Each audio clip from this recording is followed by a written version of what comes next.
What did you say? Okay. He just walked off, so. Is everything working out on the FM? Good. Okay.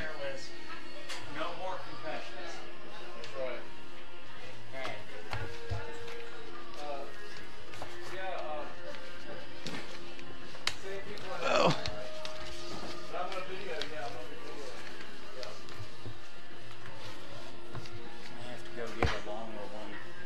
Yeah, definitely. I know. Sometimes I stand up and about rip my ear out. Yep. If you're going to have an injury, you don't want to have injury by earbud. That's for sure. Colin Rogers' mom saw me and stopped. Uh-huh. She said, Colin comes home and listens to those games and he said, they think I'm amazing. I said, well, of course we do. He is. He's been killing it, man. That's awesome, man. Now, is that Gordon Powers down there in the Darlington on the left talking to No, I don't see him. right there? Right there on the left with the Darlington coach's shirt on? No, that's not him. Okay. I did see him earlier. Him and both of his sons are helping out this year, Steven and Bryant. Okay.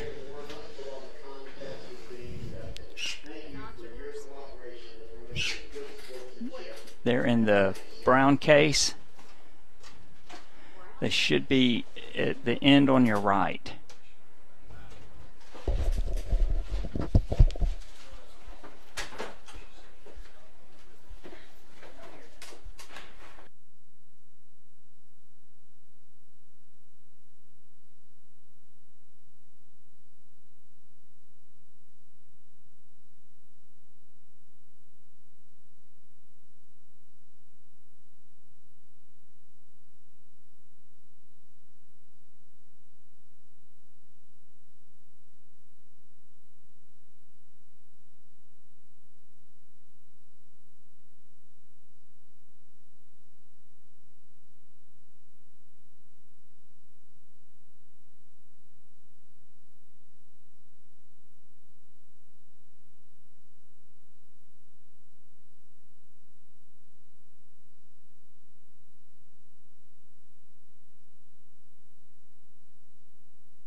We're here.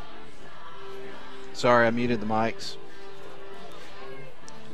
From a 2001 interview Jerry gave comparing the 2001 team to the 1998 team. What'd you say, Big Kahuna? No, we need to go on before that. Yeah. Okay.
Hello again, everybody, and welcome to another night of high school football in Northwest Georgia. Tonight's broadcast is being brought to you live by your leader in sports in the Rome and the Coosa Valley areas and by the World Wide Web all around the world. Nobody better than your friend at WLAQ.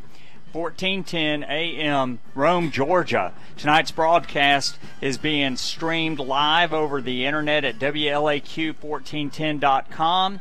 You also can get the broadcast on the TuneIn app. Just download TUNEIN app to your mobile device. Search for WLAQ and you will get tonight's audio broadcast wherever you are, even if you cannot get the live stream. And speaking of live stream, go to R. Swiger, numeric 1 at youtube.com. We have some reports last week. People went to the Darlington Athletics page and they had difficulty getting it. If you don't get it from the Darlington Athletics page, go to YouTube, search R. Swiger SWIGER, numeric 1, and you will get tonight's broadcast, the video as well as the audio. My name is Steve Conrad. I'm here tonight at Chris Hunter Stadium with Matt Davis to bring you tonight's game, 6A region clash, Matt, between Darlington and the Eagles from Mount Zion of Carroll. We will identify them from Carroll County first, because the more prominent Mount Zion in Georgia is Jonesboro, but that will be the last time we will do that tonight in this broadcast. But Matt, big Region 6A game, because last week Mount Zion lost to Christian Heritage, so they are 0-1 in the region. They're 3-1 for the season. Darlington 4-0, 1-0 in the region. Next week the Tigers play Christian Heritage at Christian Heritage. Christian Heritage, Darlington, and North Cobb Christian are tied right now in the region lead. Each of them has a region win. So this is a huge game for Mount Zion. It really is. It's a huge game for both teams. And, of course, when you look at Darlington and their schedule and the way things have played out, I think that you could arguably say that this is the biggest test that they will face so far of the season.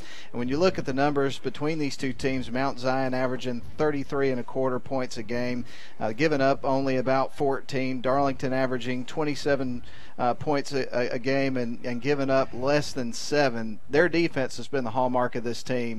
But I think in this game, Steve, they're going to have some more production out of the offense out of the gate to give them some confidence and hopefully get in rhythm early in this game, because let's face it, when you're playing a team like Mount Zion, even as good as Darlington's defense is, you got to figure they're going to find a way to get some points in this game. So Darlington is going to have to put some points on the board in this game. Well, Matt, it's really true. And Mount Zion, they are rebuilding. They have lost a lot of players from last year's team, and thankfully Mr. Ackles will not be out here tonight. Last year Darlington took a 17-0 lead into halftime at Chris Hunter Stadium. Mount Zion scored on their first 3 possessions of the second half.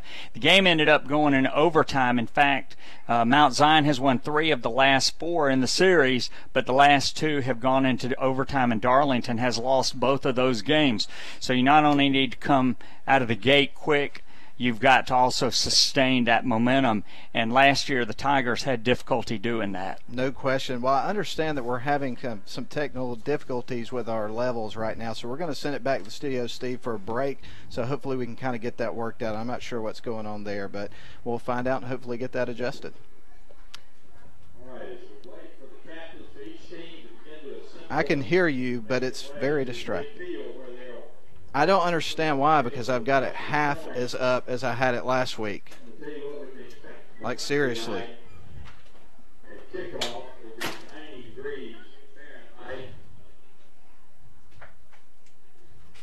Okay, well, I don't know how much I can pull it down and still send you audio. Okay.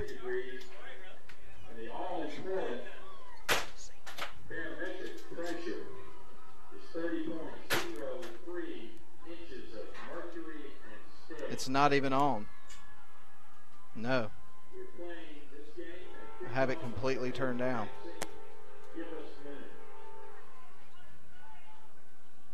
Okay. All right, we're back here at Chris Hunter Stadium, ladies and gentlemen. We're working on some technical difficulties.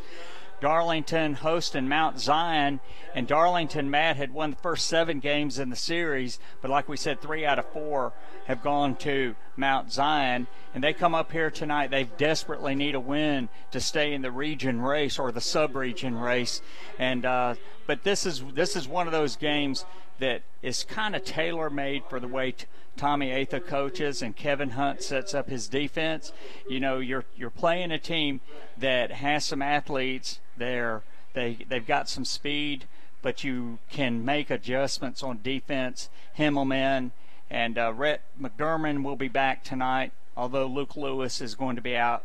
He has a concussion, so we certainly are going to miss Luke.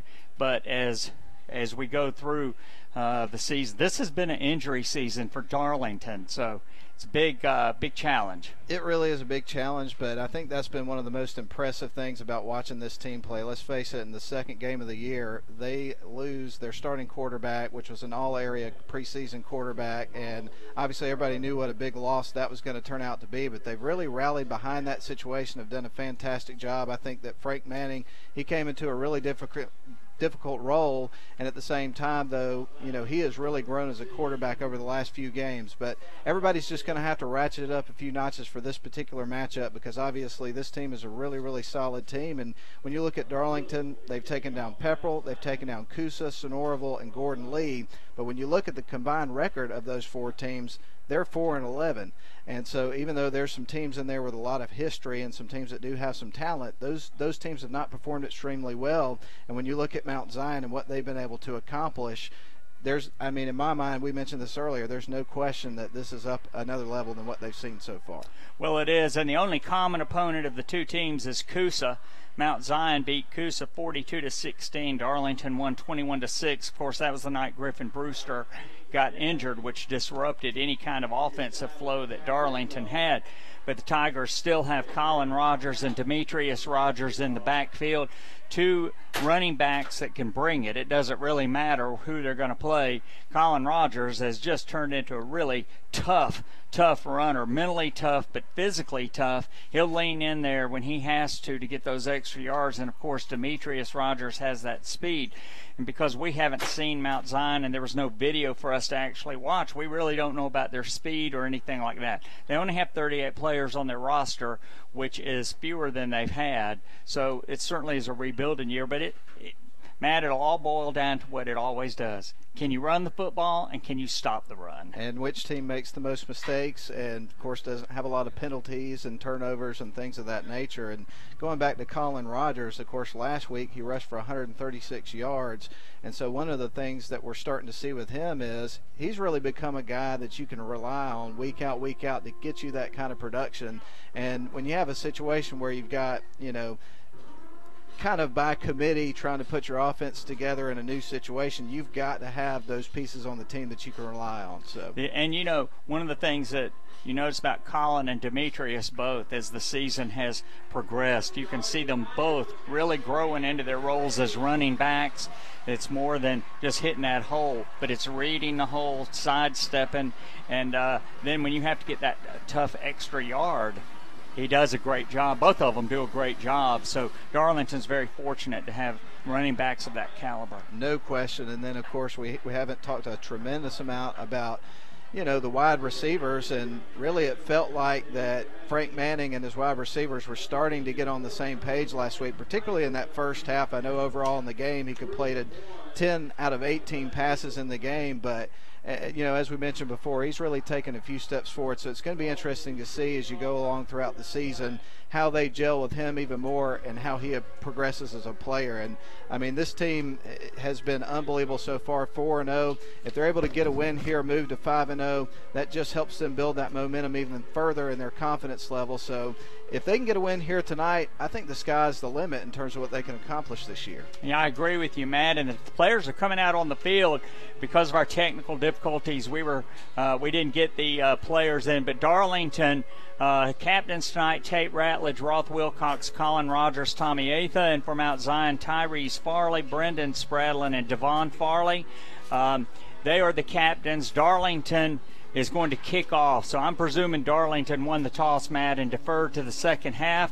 And set the picture for you. Mount Zion will be defending the goal in front of the A.J. Huffman Athletic Center. As Alex Little tees it up, get those chin straps buckled. And we will get you a little more detail here, but get ready for early, Darlington Steve. High School football. There we go. Toe meets leather, high end over end kick. It's going to come down to a man at the 7. He's running up to the middle of the field. Now he's trying to get to the sideline, and he is going to be tackled. A great shoestring tackle by Joseph Marion, the sophomore, and they will scrimmage. Mount Zion will scrimmage from about the 20.5-yard line on the near hash mark, Matt. You'll take it if you're Darlington, Steve. One of the things that we seen them have as an advantage over the first 4 weeks of the season in their first 4 games is field position, and that is certainly one of the things that you got to talk about when you talk about success that you can have on the football field, is making sure the other team doesn't have good field position, and then hopefully your team will find a way to get some big returns and have a short field. Absolutely. Mount Zion going right to left on your radio dial. White jerseys, white pants, red numbers, red helmets, and there's a flag thrown, and I think that Darlington is going to be guilty of encroachment. Let's see, that's what the side judge on this side has said. And Lane Ackles, he is the quarterback for Mount Zion, number 20. His brother, we're happy for him to be graduated, and we hope that he is doing well wherever he is. But, boy, he torched Darlington 2 years in a row. So, all right, Mount Zion now 1st and 5 from the 26-yard line. Darlington trying to get set on defense. Quarterback takes the ball. Actually, it was number 1, Ian Cousin, and he took the ball and handed it off to a running back. They were in an I formation. And they're going to get out to about the 32-yard line. That'll be first down for the Mount Zion Eagles. Yep, a very good positive play there for the Mount Zion Eagles to get things going. They're a run-heavy team. That's what you're going to see them do mostly. I think if they're going to have continued success against this defense, they'll probably have to mix it up and try to have some balance. But there's no doubt you're going to get a heavy dose of the run with Mount Zion. 1st and 10 for the Eagles at their own 32-yard line. Ian Cousin under center with a single setback, man in motion left to right, and kind of pitches it forward, Matt. Kind of an odd play to Lane Ackles. The quarterback dropped back, and then he just kind of pitched it as he came by him in a lot of traffic. Yeah, good play there by the Darlington defense to pin their ears back, get a stop there on first down. That puts Mount Zion behind the chains. Now they got some work to do if they're going to try to get back in this particular series. 2nd down and about 9 for Mount Zion. Early in tonight's game, if you're just joining us, hot night, last day of summer here at Chris Hunter Stadium and all around the world. But this is going to be a muggy night, and it's going to be a handoff to Ackles by Cousin off the right side. Darlington wraps him up, Matt, after a gain of about 3, and Mount Zion is going to have a 3rd down and about 6. Yeah, the defense stood tall there again. I saw Casey Gunn. I know there was another young man that was in on that particular tackle. Got a big stop. Now they got a 3rd and long, so if the defense can get a stop here and see if they can get a little rhythm going on offense going the other way. Yeah, we got Tate Ratledge. We've got Cade Brock, and that is number 72, Jonathan Smith. He is a freshman, Matt, and he is at the left tackle spot right now. Timeout on the field. Let's see. Oh, there's a flag.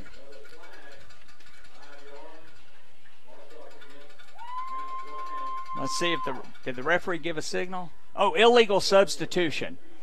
Our executive producer is giving the signal up here, and it is an illegal substitution against Mount Zion. So, Matt, now they have a 3rd down and about 11. The ball's on the far hash on the 31. And the line to make is a 42. Wide out to either side. Man in motion comes right to left.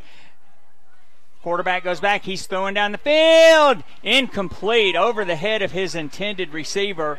And that was Tyrese Farley, Matt. He looked for a flag, but there is no help coming from the referees. 4th down and long. Yeah, there was a little bit of contact between Roth Wilcox and the intended receiver, but not enough, evidence there for the official to throw a flag, and a big stop there for Darlington's defense on the first drive of the game.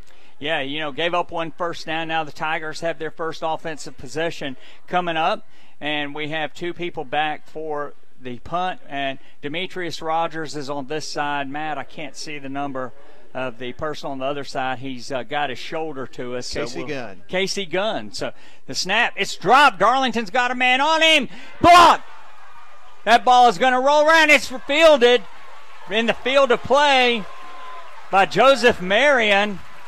Marion's made 2 good plays tonight, Matt, on special teams. He fielded that punt, ran it forward, and the Tigers are going to have 1st and 10 at the 26-yard line of the Eagles. And this is a huge opportunity, Steve. How many times over the first few games have we seen a situation where something big like that happened for Darlington, and they got excellent field position like this and could not capitalize and get points?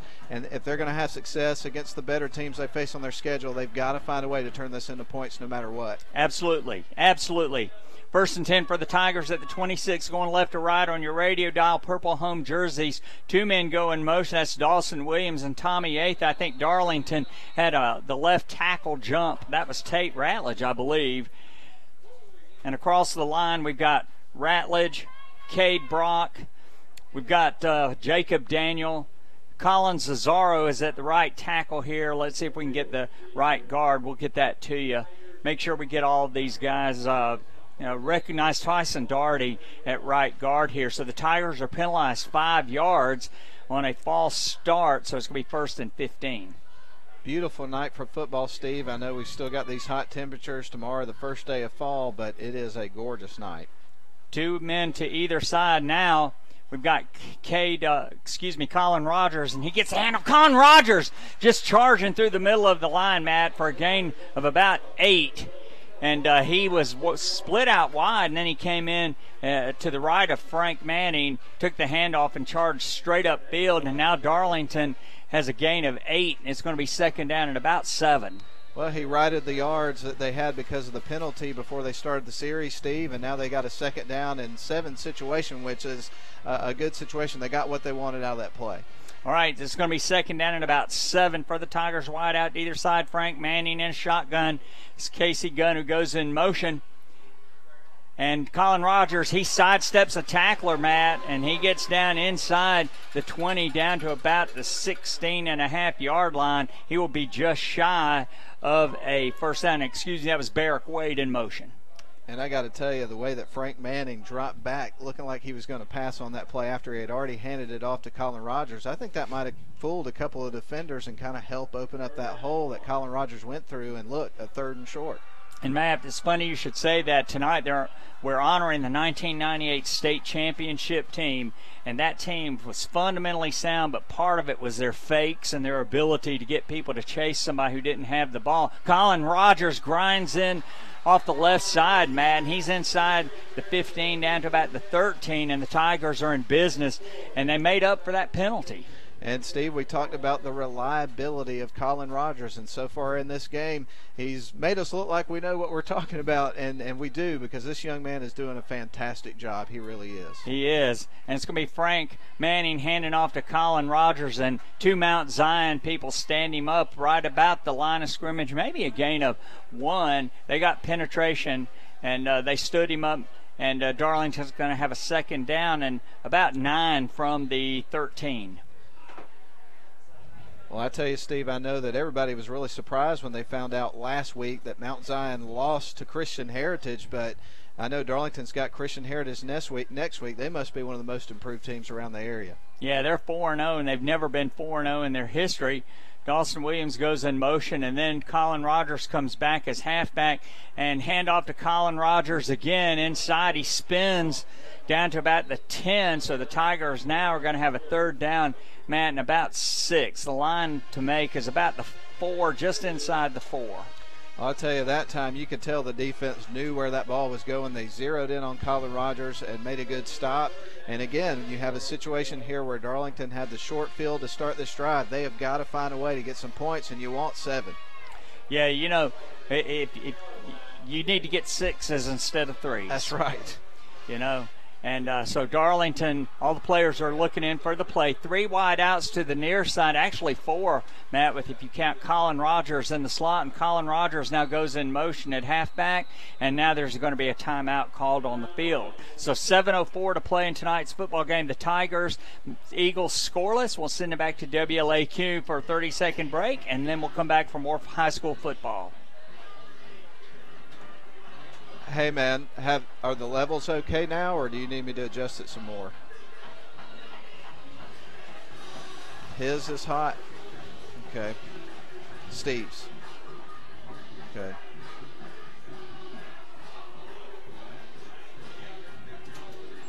Okay, I'll turn it down just a little bit. It's just weird that it's different today because I've got it way lower and we can barely hear each other, so I'm not sure what the deal is. Back here at Chris Hunter Stadium, Matt, before we go any further, we want to honor a longtime Darlington fan, faithful as any fan can be, and that is Tom Lumpkin. Today is Tom's birthday. he, Harry Foss, Jerry Sharp have a place. They always sit at home games, but Tom listens to the games faithfully, travels to a lot of games. He's just a great Darlington fan, but even more than that, he's just a wonderful person, just a great person. And we want to wish Tom a happy birthday today. And I'll just go ahead and tell our listeners, don't worry, you don't have to mute it. We're not going to sing happy birthday over the air today. I don't know about Steve's voice, but you don't want me to participate in that. That might drop the viewership in the listening audience pretty significantly. All right, Darlington, third down at about 6 at the 10, and Frank Manning hands it to Colin Rogers. Colin Rogers steps inside, Matt, down to about the 5. What a great run, just weaving his way, and now Tommy Atha has a decision to make, fourth down and about 2, but really great run by Colin Rogers. You know, I think it's kind of a tough decision to make, but when you're going up against a team that's averaging over 30 points a game, my mind's thinking, man, I'd kind of like to have the 6, as you mentioned, but it looks like they're going to kick the field goal. Yeah, Carson Swiger will snap the ball to Frank Manning, who will hold for Alex Little. This is going to be about a 22-yard field goal attempt, and the ball is up, and it is good. So, with 6:27 to play here in the first quarter, Matt, Darlington gets 3 points, and the Tigers draw first blood here. And I will tell you, the past 2 years, points have come at a premium against Mount Zion. So any points that you can get, it would have been nice to have the 6. No question about it, but like you say, Darlington, they strike first. They've got the lead. They got to stop on defense, and now if they can get out there and get another one, then, you know, they'll start growing some confidence. And as we've seen Darlington in the last few games, they've really increased their rhythm as the game went on. So I kind of think we'll have another situation like that.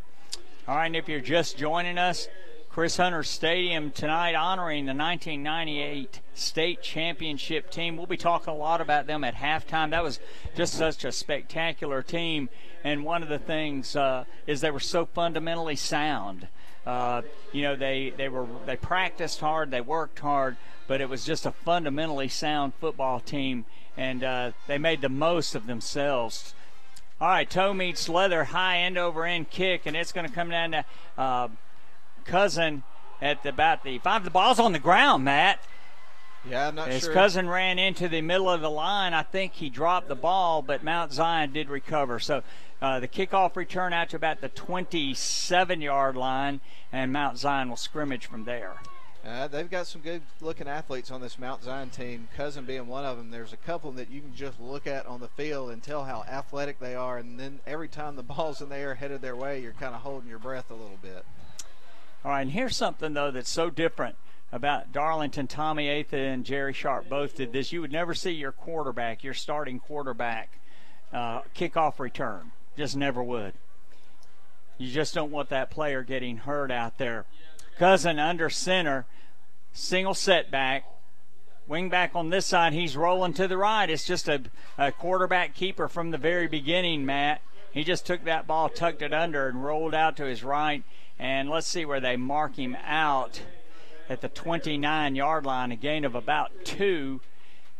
So Mount Zion will have a second down at about 8. Yeah, he ran out to the edge on the far side. Ian Cousin did, and Darlington did a good job of setting the edge and not letting him get by. He's one of those guys that's got some fast wheels. If you let him behind you, you could have some trouble. So good play on defense. All right, Cousin under center, single setback. Wing back and a slot back on this side. Man in motion. Comes right to left, handoff to Ackles, and Ackles just bulls his way forward off the right side and out to first down yardage, out to about the 38-yard line. That was just a straight dive play. Yeah, evidently running that play to the outside kind of opened up a little bit of something in the middle, and like you say, Ackles dove right through there, got a big chunk of yards and a first down for Mount Zion. That was a big play. Yeah, and right there in the middle tonight is number 72, Jonathan Smith. He is a freshman. He is going to be a good one, but he's taking Luke Lewis's place, who has a concussion, and this is going to be a handoff to the running back that was behind Cousin, and he's going to be out close to midfield. So right now, Mount Zion is running the football, and that was Breon Henderson. Yeah, Breon Henderson, got familiar with him last year in this game because last year against Darlington he had 159 yards rushing and 52 yards receiving. So you got to know Darlington's thought about him a lot this week. Yeah, and we wish him well after he graduates. All right, 1st and 10 for Mount Zion right at the midfield stripe. Ball slightly in Darlington territory. Cousin under center, 2 setbacks behind him, and they were going to run a play to the right. They pulled 2 linemen out that direction, Matt, for extra blocking. The running back cuts the ball upfield, and he gains about 3 into Darlington territory. That was Tyrese Farley giving some of the other running backs a break, and of course, we've seen a heavy dose on the run. We saw them running off to the right side that first play, then they cut up the middle, came back up here to the near side, and now you got a different running back that's in there. They're really mixing it up with their running backs. Tigers need to tighten up here. Cousin under center, single setback, 2 men to either side, man in motion left to right, and they're going to hand him the ball on a speed sweep. And number 33 for the Darlington Tigers, was that Tommy Atha, got up underneath him and tackled him before he could get up ahead of steam. It's going to be 3rd down and short, but if Tommy Atha doesn't grab him, Matt, he has a nice gain. And that was Tyrese Farley again, 2 runs, and he really busted it open and could have been a lot worse on that play, as you mentioned. 3rd and 2 for the Eagles at the Darlington 42-yard line. 4:23 to play in the first quarter. Darlington up 3-0 if you're just joining us. Cousin under center, Darlington bringing extra men up, man in motion right to left, and they hand the ball to Ackles. Ackles spins his way forward for a 1st down inside the 40, and right now, Matt, just running the football. Definitely running the football, and of course Darlington up 3-0, but you got a good solid drive right now from Mount Zion, and the way things are shaping up so far in this first quarter, this is one of those games that you could see becoming a low-scoring affair at this rate. Absolutely, and Matthew Tittle is the kicker for Mount Zion. I don't know what kind of leg he has, so they'll be getting down close to his range pretty soon. 2 wideouts to either side with slot backs, man in motion right to left. Cousin rolling to his left, has a man on him, and he's going to throw the ball downfield. Incomplete, way out of bounds. Darlington had great pressure that time. Tate Ratledge was after him, and Dawson Williams, and Cousin threw the ball incomplete, so it's going to be 2nd down and 10. Yep, that was great pass rush right there by the Darlington Tigers defense. Got behind, really put some pressure on the quarterback, and when he went back to throw, he was way off balance, did not make a good throw, wobbly, out of bounds, so good play by the defense. Yeah, and I suspect if you look out of the corner of your eye and Tate Ratledge is steaming over towards you, that's the time right then when you say, let me just get the ball out of my hands and survive. If you don't see him, Steve, you hear the footsteps coming for sure. Yes. All right, 2 men in motion at the same time, and Mount Zion is going to be penalized. That is illegal to have 2 men in motion at the same time. Multiple officials saw it. Illegal shift against Mount Zion, so they'll have 2nd and 15. Well, it's a big night for high school football, not just here, but this is probably one of the, if not the biggest game in the area taking place. But you've got Almerchi and Model tonight. You also have Coosa at Pepperell, Rockmart at Dade County. You got Rome playing Cass at Barron Stadium, Calhoun's at Ridgeland, Cartersville at Cedartown, Gordon Central at Chattooga, and Gordon Lee at Tryon will be giving you some scores throughout the game tonight. And, you know, Gordon Lee and Tryon, we talked about it last week, but they have the oldest continuous rivalry in the state of Georgia, going all the way back to 1933. What have they played, like 83 or 84 times, something like that? Yeah, they did have a... All right, and Darlington, by the way, has declined that penalty. So instead of 2nd and 15, they will have 3rd down and 11. So they let the play go. Darlington tackled the ball carrier. So the confusion in the Mount Zion backfield, Matt, Darlington, they did run the play. It was not considered to be a dead ball foul that they called dead. And I missed that, so I'm glad that we've got that sorted out. 3rd and 11 for Mount Zion. Cousin under center, 2 running backs behind him. Wing back on the far side. They're going to run a reverse to the near side. And the runner is, let's see where he's ran out of bounds. And they had Darlington going one way. And they got a 1st down out of it, down to the 27-yard line. Nice play for Mount Zion. Certainly fooled Darlington on a 3rd and 11. And now we know we've got 2 teams out here that are going to have, in a big game like this, at least 1 or 2, maybe three trick plays up their sleeve, and they used it right at the right time and kept the drive alive. All right, 1st and 10 for Mount Zion at the 27-yard line of the Tigers. Nice drive here, eating up a lot of clock. Cousin under center. He's going to hand off to Farley going to the outside. He gets outside of the Darlington defense, and then he is just literally slung down, but not till he gains about 9. You know, let's see where they mark it, Matt. You know, Steve, tomorrow night at the Forum in downtown Roden, they got the Superstars of Wrestling taking place. That looked like one of the moves you'd probably see at that tomorrow. Tate Ratledge picking him up and slamming him to the turf like that. And, boy, he did get slammed down, but he got 9 yards. So Mount Zion is moving the ball just in small pieces, but they're eating up, they're just chewing up clock, keeping Darlington's offense on the bench. 2nd down and 1 at the 18-yard line. Cousin under center. He's going to hand off to his right halfback, and he gets running room off the left side. He breaks a tackle. And, Matt, if you're a Darlington fan right now, you've got to be concerned that most of the tackles are being made by the men in the secondary. You're not kidding. And, man, when you watch this team run the football, obviously they're not passing the ball at all, but they have so many different plays that they're running in so many different directions. It's hard for the defense to figure out which way the play is going, and they got some fast runners. 1st and goal for the Eagles at the Darlington 8. Tigers clinging to a 3-0 lead, which is definitely in danger right now. 2 running backs in the backfield. Man in motion, goes left to right. Quick pitch to the running back on this far side, and he is going to be in the end zone. And, Matt, that's going to be an 8-yard touchdown run by Breon Henderson. We've already mentioned his name tonight because he had such a great game last year. So with 2:04 to play here in the first quarter, Mount Zion goes up 6-3. Well, and we talked about it in the pregame and throughout much of this first quarter, the fact that, you know, Darlington's defense, they have played extremely well throughout the season, but this would be a bigger test. There's more playmakers on this team than they've seen so far, and so far in this game it's proven to be true. Right now, they're already at the average they give up in a typical game. All right, dead ball foul, unsportsmanlike conduct against Mount Zion. The touchdown will count, and I'm presuming that this will be assessed on the kickoff. So Mount Zion will try for the extra point. And Matthew Tittle, he is the kicker for the Eagles. And the holder will be Ian Cousin, the quarterback. 2:04 to play in the first quarter. Darlington now trails 6-3. And let's see if the Tigers can do something about this extra point to keep it at 6-3. The snap is down, and it looks like it might have been blocked. No, it went through. Well, I didn't even see it get off the ground, but it did. So 7-3 is the score. 2:04 to play here in the first quarter. Tigers now trail. We're going to send it back to WLAQ for a 30-second break, and we'll come back for Darlington's receipt of the Mount Zion kickoff.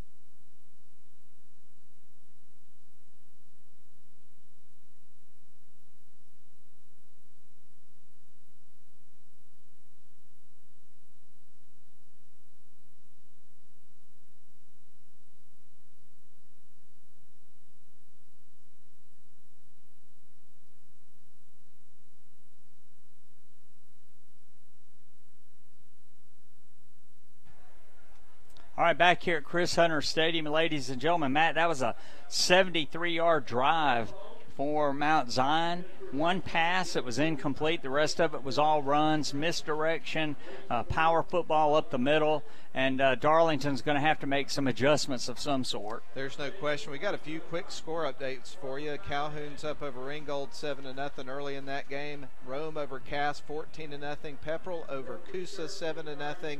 And then I had one other, but I forgot what it was. Give you some more as the game goes on. All right, as a 15-yard penalty is assessed, Tittle will kick off from the 25-yard line instead of the 40-yard line. Darlington may get good field position out of this, and it's going to be a low end-over-end kick. Comes down to a man at the 20, runs straight up the middle of the field, has good running room, Matt, before he is tackled at the 46-yard line. That was Roth Wilcox. on a nice kickoff return. The Tigers have good field position. Indeed. Good field position. Obviously not as good as they had last time when they started on the Mount Zion 21-yard line. But as you say, a great return by Wilcox. That sets up shop and really puts Mount Zion's defense in a bind here right out of the gate on this drive. And, if I'm Mount Zion's defensive coordinator, I'm saying let's line up, stop the run, and see if Darlington has the ability to pass and move downfield through the air. 1st and 10 for Darlington on the near hash mark. Ball on the 46-yard line. Frank Manning under center. I formation. 2 wideouts to the far side. Hands off to the fullback. And he is going to just step inside of the right guard and get a couple of yards, Matt, at about the 48. Yeah, not a lot there. I mean, all of those yards were essentially just effort on Colin Rogers' part. Not exactly what you want to get out of first down, but still keeps them, in a manageable situation here on 2nd down. All right, 2nd down at about 8. The line to make for the Tigers is the 44-yard line of the Eagles. Nice last day of summer evening here at Chris Hunter Stadium. Frank Manning, he hands the ball off to Colin Rogers.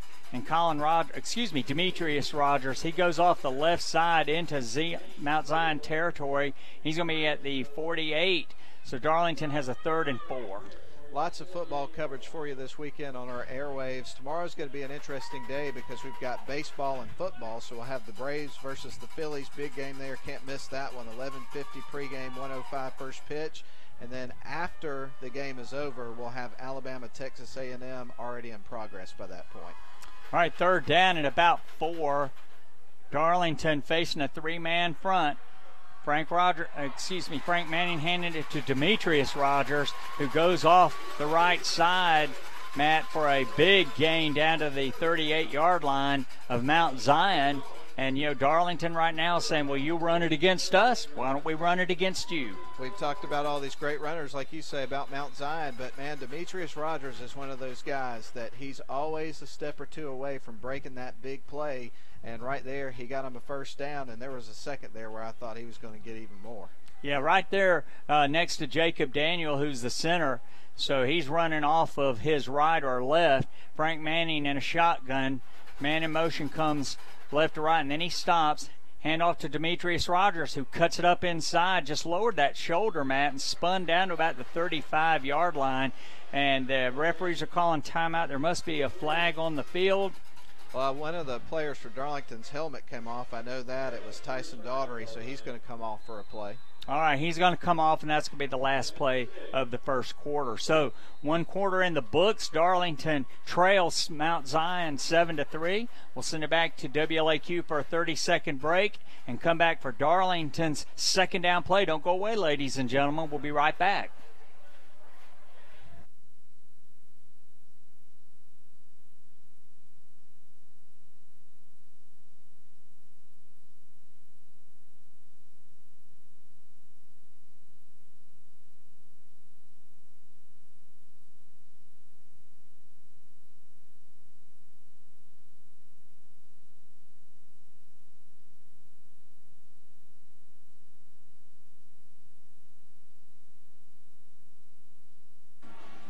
All right, back at Chris Hunter Stadium, ladies and gentlemen, and just looking at the 1st quarter stats, talking about 2 run-heavy offenses, Matt.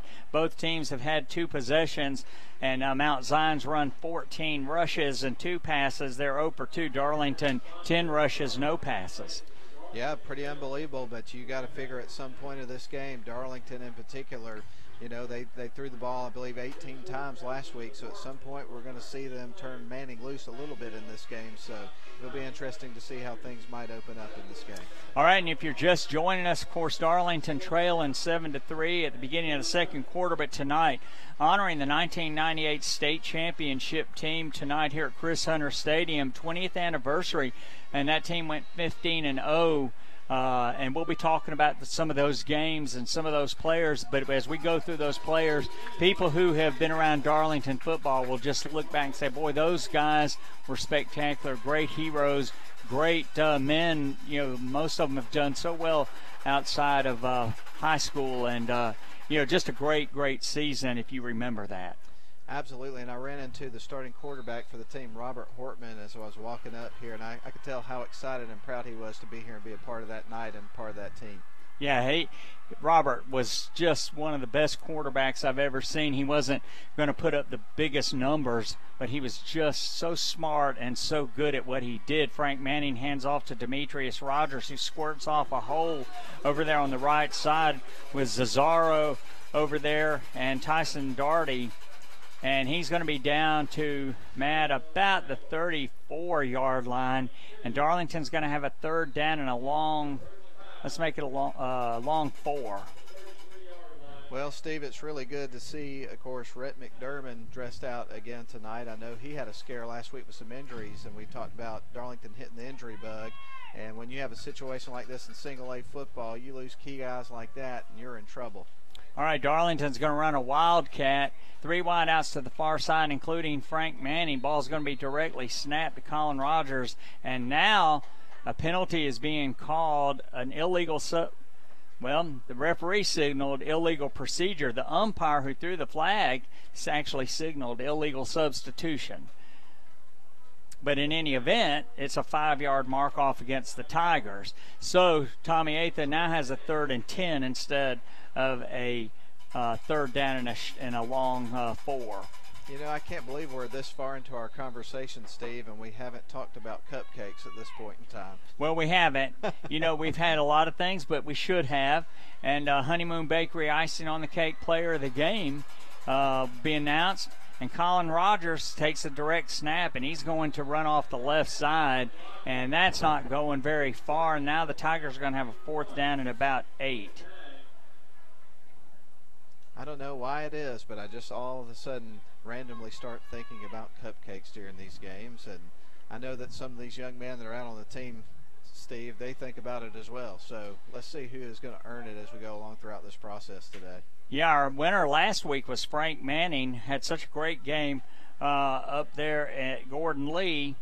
And Tate Ratledge now in the punt for the Darlington Tigers. And he's going to be standing at his own 49, and he is going to kick the ball, wobbly kick, and it's going to come down at the 15-yard line, and Mount Zion will scrimmage from there. So he could have boomed that thing, but he held off.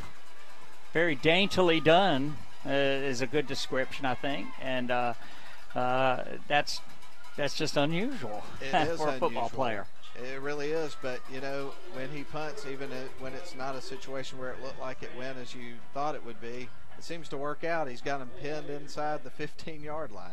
1st and 10 for the Eagles, who are not eligible for the Honeymoon Bakery icing on the cake player of the game. But thus far, Ian Cousin and Ackles, boy, Lane Ackles has hurt Darlington tonight. Cousins under center, hands off to the right halfback going off the left side. And right now, Matt, and I think that was Breon Henderson, they're lining up with 2 halfbacks, and they hand off to the trailing back going to either side. They've got an extra blocker out there, and they're just outnumbering Darlington at the point of attack.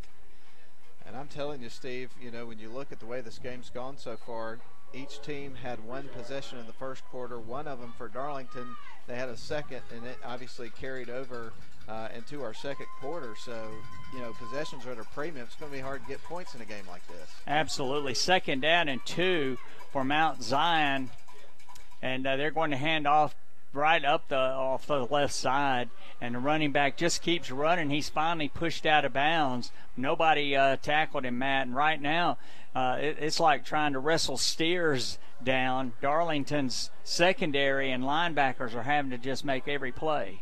Indeed, and I mean, we knew it was going to be a situation like this. You're looking at 2 teams that are in the top 10. We knew it was going to be tougher competition, but right now Mount Zion is moving the ball with ease against the Darlington defense. We haven't seen this year at all. 1st and 10 at the 35-yard line of the Eagles. At the 8 o'clock special comes through. I hear the train a-coming. All right, here we go. Because, the ball's on the ground. It got jerked out of the hand of the running back. And here goes Demetrius Rogers down the sideline. And he is going to be thrown out of bounds inside the 10, Matt. Yep, a fumble. Wow. Somebody just stuck their hand in there and poked it out, and Rogers scooped it up. And that was Lane Ackles who fumbled that ball, and we were just talking about him. But you could see him as he came through. He just turned around. I don't have the ball anymore. No kidding. Demetrius Rogers with the fast wheels and, the fast thinking there, obviously grabbed the ball, picked it up, ran it back, and now they've got it inside the 10.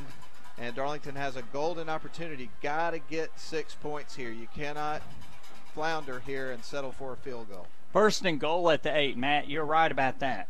The Tigers have to get 6 here. When you get first and goal on a turnover, you've got to get points. Indeed. All right, Frank Manning. He's in at quarterback for Darlington. He's under center. Colin Rogers, single setback. 2 wide outs to the far side, wing back on this side. Hand off to Colin Rogers, who just cuts up inside. And Matt, a man grabbed him as he came through and rode him down like he was at a rodeo, but not before Rogers gets inside the 5. Yep, Darlington knocking on the doorstep. As you mentioned, they've got to get the points here. Can't settle for field goals. We got a man down on the field here for Darlington. This young man looks to be in a lot of pain.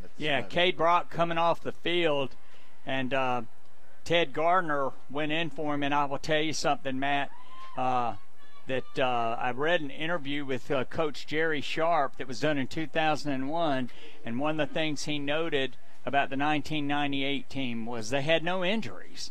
And this year, it just seems like the injury ferry has just been hovering over the Darlington team. We have a timeout on the field. I'm not sure if it is a water timeout for the referees. They just called timeout.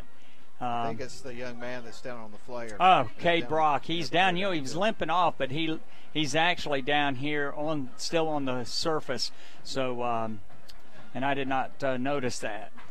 Well, I got a score update or two. We were just all right. Let's go. Word that Pepperell's up over Coosa 10-0, and Coosa, they started off 0-4, and coming into the season, I know in terms of Region 7AA, they were one of the teams that people really thought highly of would do well this year. So kind of surprised to see them in the situation they're in. And Pepperell's really struggled. They only beat Gordon Central last week by 1 point. So I thought Coosa would get off to a better start in that game. Well, you one of the things about winning is it builds confidence, and you can keep going if you can just get some wins under your belt. But losing does the opposite. It does. And once you start losing your confidence and you come out on the field and say, what's going to happen to us tonight? The next thing you know, bad things start happening. Absolutely. And, Coosa last week, they lost at home by 2 points, and they've had some close games. So, they've had their share of disappointment throughout the year, so we'll see how they rebound from this adversity. All right, Cade Brock being helped to his feet right now. He is walking off the field. I'm not sure if that was a cramp or some other thing. He looks like he's going to be able to come back in. Certainly hope so, because with Luke Lewis out tonight, the defensive line is thin. Yeah, I think you're right. That must have been a cramp, because cramps hurt worse than just about anything you can imagine, I think. And then once you get them worked out, you're able to bounce up and move around pretty quickly. And he looks like he's fine now. All right, Darlington now with a 2nd and goal at the 4. 2 wide outs to the far side. Single setback is Colin Rogers. Hand off to Colin Rogers. He dives forward. He's going to be close to the goal line. He's going to be about a half a yard short, Matt, and the Tigers are just saying, okay, we're just going to keep pounding the ball inside between the tackles. Absolutely. They're on a mission right now. They're down 7-3. Had to settle for a field goal on their first possession when they had the ball on the Mount Zion 21. They're not going to settle for anything but a touchdown here. Frank Manning under center, half a yard to go. Frank Manning diving for the end zone. Let's see. Touchdown. Touchdown Darlington. 1 yard touchdown run by Frank Manning. And boy, Matt, he's gunning for that Honeymoon Bakery icing on the cake player of the game again. But now the Tigers go up 9-7, and Coach Brad Gordon from Mount Zion has to be shaking his head, because Darlington has scored on a short field twice after turnovers. Absolutely, and like we said before, Darlington on a mission on that drive. It kind of makes me think about the game with the Falcons and the Panthers last week, where Matt Ryan scored a couple of touchdowns. They weren't going to be denied. Absolutely. Alex Little in, Frank Manning to hold, Carson Swiger to snap. Mount Zion bringing up extra people. There are flags down, and I don't know if they jumped into the neutral zone dead ball foul encroachment by Mount Zion. So the kick that went through doesn't count. 8:15 to play here in the first half. If you're just joining us, in Darlington, the beneficiary of 2 turnovers by the Eagles deep in their territory. The last one, Demetrius Rogers scooped up a fumble at about the 35-yard line and ran it down inside the 10, and Darlington took it in after an 8-yard drive. Little for the extra point. Here's the snap. It's down. It's up. It is good. Kind of pushed it to the right a little bit, Matt. But it doesn't matter if it goes in the uprights. That's right. Darlington regains the lead 10-7, and we've talked about how close this series has been throughout the last years, although Mount Zion's won 3 of the last 4, but Darlington really wants to get revenge over those last couple of games. Absolutely. And, you know, Matt, when you're a football player and you've had games like that, you get up early in the season and you circle certain games. And this one I am sure some players have had circled for a while, losing that 17-0 lead and then losing an overtime when an extra point that would have tied it went outside of the uprights. And, you know, sometimes, Steve, when you talk to the head coaches and whatnot, they try to, you know, talk to you like they don't do that, but we all know better.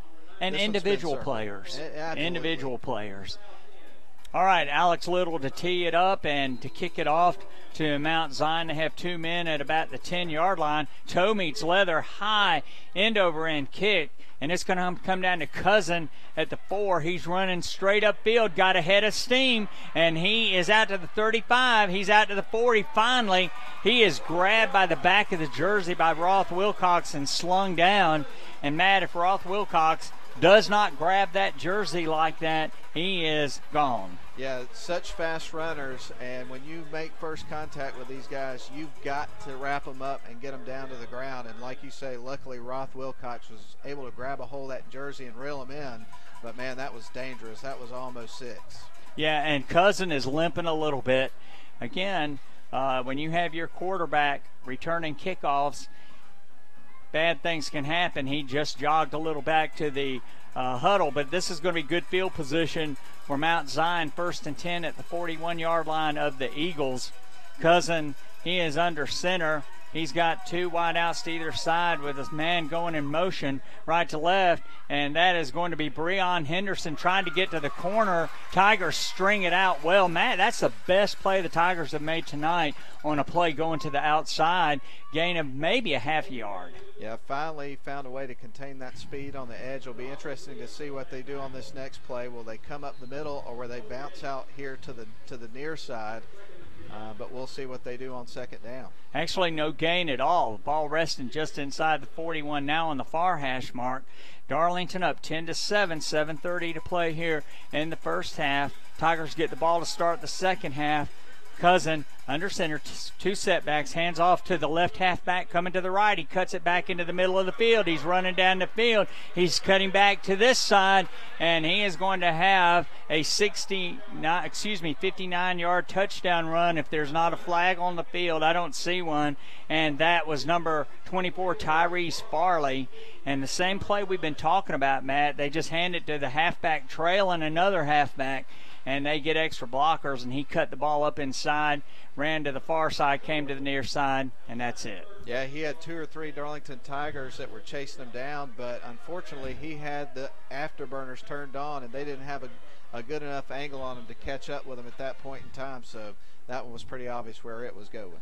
All right, Cousin will hold for Tittle for the point after. 13-10 is the score. The point would make it 14, and the ball is up, and it is good. So here with 7:11 to play in the first half, Darlington now goes down 14-10. We're going to send it back to WLAQ for a quick 30-second break and then come back for Darlington's receipt of the kickoff, Matt.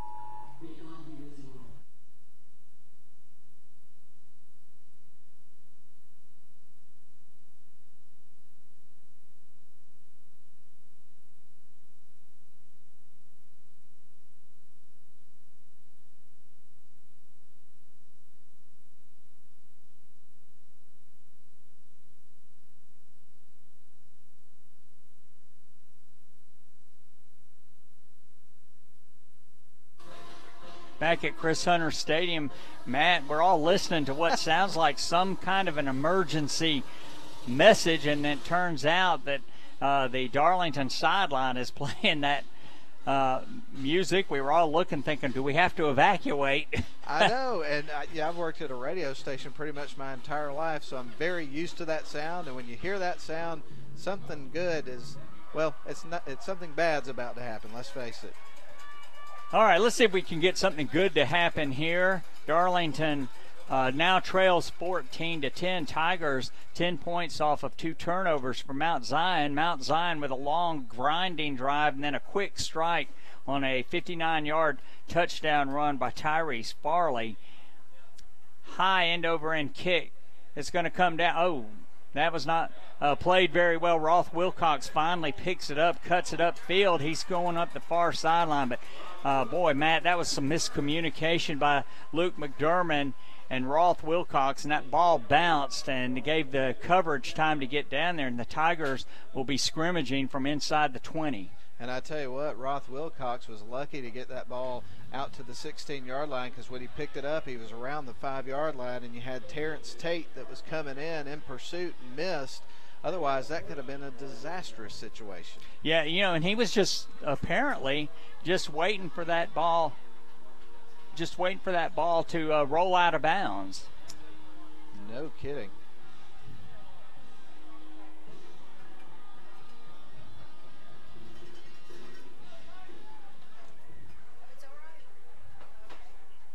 All right, 1st and 10 for Darlington at their own 16, and now I think the Tigers, Matt, are going to be called for illegal procedure.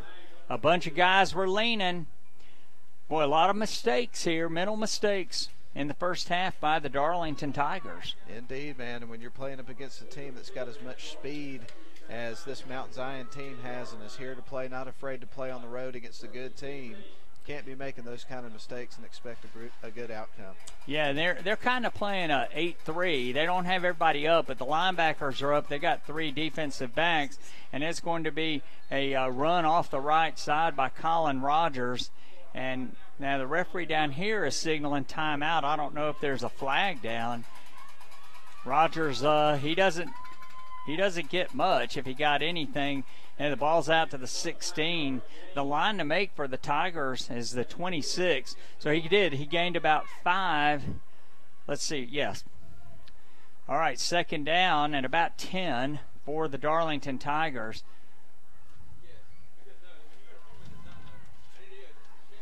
Frank Manning, he's in a shotgun in a pistol formation. He's going to fake the ball to Colin Rogers, and then he's going to go off the left side. He might have a yard and a half, but now the Tigers have a 3rd down and about 7.5, Matt, inside their own 20.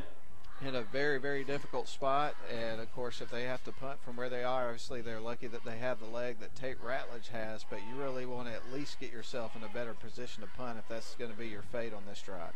Just went inside 6 minutes, and the first half, the Tigers trail 14-10. If you're just joining us, 3rd down and long for Darlington. Frank Manning takes the snap, looks back. He's going to throw the ball complete. I think that's to Tommy Atha just over the 1st down line, and the Tigers will have a 1st down, Matt, at the 27. Great throw and catch.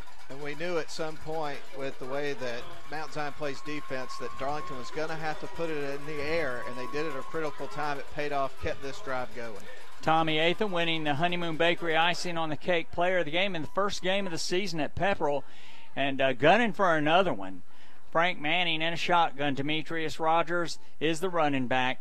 2 wide outs, 1 to either side. Hand off to Demetrius Rogers, lowers his shoulder, and he's going to be out to the 29. And you know what they're doing here is you've got Tyrese Farley. He's just playing deep safety, and they've got 2 cornerbacks, and they're playing the pass, but they're coming up really fast right now. That time Farley just didn't hesitate at all, so the Tigers might be able to take advantage of that aggressiveness. 2nd down and 7.5. We'll give you some more score updates here in just a little bit as they start to come in, as action is unfolding all over the area tonight. Hard to believe it's week 6. It just is amazing. We're not even out of summer yet, and this is halfway through the season. Frank Manning hands it off to Demetrius Rogers. And right now Darlington's just trying to grind it out off that right or left side of the snapper or the center. And it's going to be third down and about 4.5. The line to make, Matt, is the 37-yard line. Ball's just right at the 32. We'll make it 3rd and 5. Well, they're keeping Demetrius Rogers out on the field right now. You know, when you look at the situation, you kind of feel like for Darlington this is more than likely going to be a pass situation, but you got to figure the defense is thinking that way as well. Yes, you know, but you're looking at it, and Mount Zion with 3 down linemen, but those linebackers are really coming up, and Frank Manning fakes a pass, and he has to run the ball. Frank Manning spinning over there on the far hash mark, and Matt, it looked like he was going to throw to this side, and a Mount Zion player leaped up in the air, and he just pulled that ball down and took off, and it's going to be first down at the 40. Yeah, pulled the ball right at the right time, had enough hold to get the space he needed to get that first down. They're moving the chains. 3:55 to play here in the first half. Tigers have 3 timeouts left, Matt, and also get the ball to start the second half. And hand off to Demetrius Rogers, who weaves his way into the secondary and almost breaks it. And he gets tripped up, but not until he gets to the 44 of Mount Zion. And, Matt, you could just see him picking his way through traffic. I cannot wait to see him break the big one and get the home run ball. And you can just see it coming. I got a feeling at some point tonight we're going to see him run a big one. 3:40 to play here in the first half. Darlington trails 14-10. And if you're a Tigers fan, you're saying just get some points, but run the hourglass out because you get the ball to start the second half. Frank Manning in a shotgun, and he is going to fake it to Demetrius Rogers, complete to Carson Swiger, who is upended, and that ball is fumbled, and now we have a flag down. Mount Zion recovered it, and they are giving the ball to Mount Zion, and I thought that he might have been hit just as he got the ball, but he was upended on a hard tackle. Mount Zion has recovered the football at their own 35-yard line, and the referee will tell us about the flag. Probably an unsportsmanlike conduct penalty, dead ball foul, personal foul against Darlington. That'll be a 15-yard penalty, so the Mount Zion Eagles will now have the ball at about midfield. And it's really interesting to watch how this offense is developing throughout the game, because obviously throughout the entire first quarter and most of the second quarter we've seen mainly run from Darlington. Now they're starting to sprinkle in some pass plays. Be interesting to see what kind of things open up because of the diversity. 3:25 to play here in the first half. Tigers trail 14-10, just turned the ball over. The Eagles have the ball at midfield. Darlington's got to make a defensive stand here. They really do, man. No kidding. They put themselves with their backs up against the wall after that play. Ian Cousin, he has played very well tonight for the Mount Zion Eagles. He's under center with a single setback. He's got a wide out to the far side, a wing back on this side. Here's the snap. He's going to hand it off to his running back, who slides off the left side and breaks some tackles. Roth Wilcox finally wrestles him down, but not until he gains 9 on the far hash.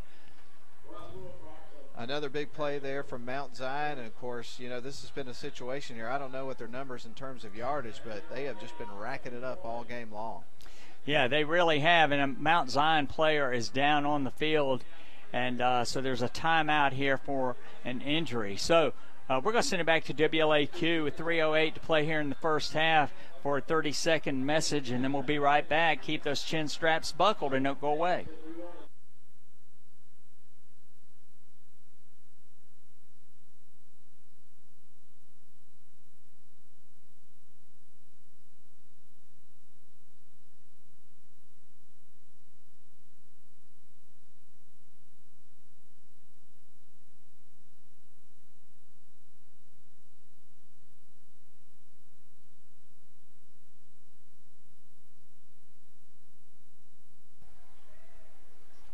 Chase Zachary down for the Eagles back here at Chris Hunter Stadium. Matt, they're getting him up now. It's a lower leg injury, maybe a cramp. We've already seen Cade Brock go down with something similar to that, so he is walking off the field. Mount Zion with a second down and short, but they are just gashing Darlington just off tackle. They're just running right off tackle and really giving Darlington trouble. They really are, and like we mentioned several times throughout the broadcast, Darlington has not seen an offense that's got this many playmakers on it so far this season, so it'll be interesting to see what kind of adjustments they're able to make at halftime. All right. Cousins under center, 2 setbacks, and he's going to hand it off. They're running that reverse again, and that's Breon Henderson. He gets to the outside, and now there's a flag comes flying from the back judge back here on the far side of the field, and usually that's a hold or a block in the back. Well, maybe Darlington's going to catch a break here. If it's going to be, of course, against the Mount Zion Eagles, we'll see. They're going to need a couple things to go in their favor to try to get Uncle Mo back on their side. Yeah, this is going to be an illegal block in the back against the Eagles. Let's see where they mark it off from. They're going to mark it off from the 34-yard line of Darlington. So now put the ball back to the 44. So what was a first down will now be second down and about 4 for Mount Zion. That's a huge break there for the Darlington Tigers, and if you're the Tigers right now, your main goal is to get to the locker room without giving up any more points to this team. Yeah, absolutely, Matt. You get the ball to start the second half, so if you can get in there without giving up any more points, you've gained a victory here. Second down and 4 at the 44 of the Tigers. Cousin under center, handoff to number 20 off the left side, and he just chugs on out to or chugs on down to the 32. That's Lane Ackles. I think I saw another flag come out. Yeah, the referees are talking. They've stopped the clock, so let's see what this is going to be about. But they are just killing the Darlington Tigers right now off the right side of the Darlington defense. And, of course, a new person in there tonight, a freshman, Jonathan Smith. He's going to be a great one, but he's a freshman, and they're working over him. They're waving off the flag, so it'll be a first down for the Mount Zion Eagles at the 33-yard line of the Tigers. But they are running away from Tate Ratledge and working over the Darlington Tigers on the right side of the defense. Yeah, I would say when you're putting together a strategy to go up against Darlington, that's a good place to start right there. Yeah, we've seen Tate Ratledge just do some things to people this year that just are stunning.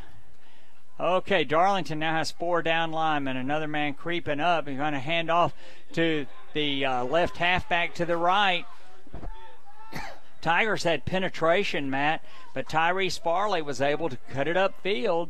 And he's gained about 6 down to the 27, and they're just getting chunks now. They are, and that particular play's got to be frustrating because he probably got about 5 or 6 of those yards after contact. They had an opportunity to bring him down and just could not wrap him up and get him to the turf.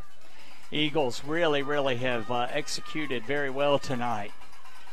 Cousin under center, second down and about 4, 2 setbacks. And he's going to roll to his left, looking downfield. Darlington's got men on him, and they are going to let him get loose and get a first down. And, Matt, that was one of those situations. The Tigers strung it out on a naked bootleg, and they had him, and he was able to get inside the 25 down to the 21 for another first down. And now 1:31 to play here in the first half. And, Steve, when you've got guys like Ian Cousin, Breon Henderson, and Lane Ackles, those guys out on the field at the same time, and you've got so many guys you can go to, you got to account for a lot if you're the defense.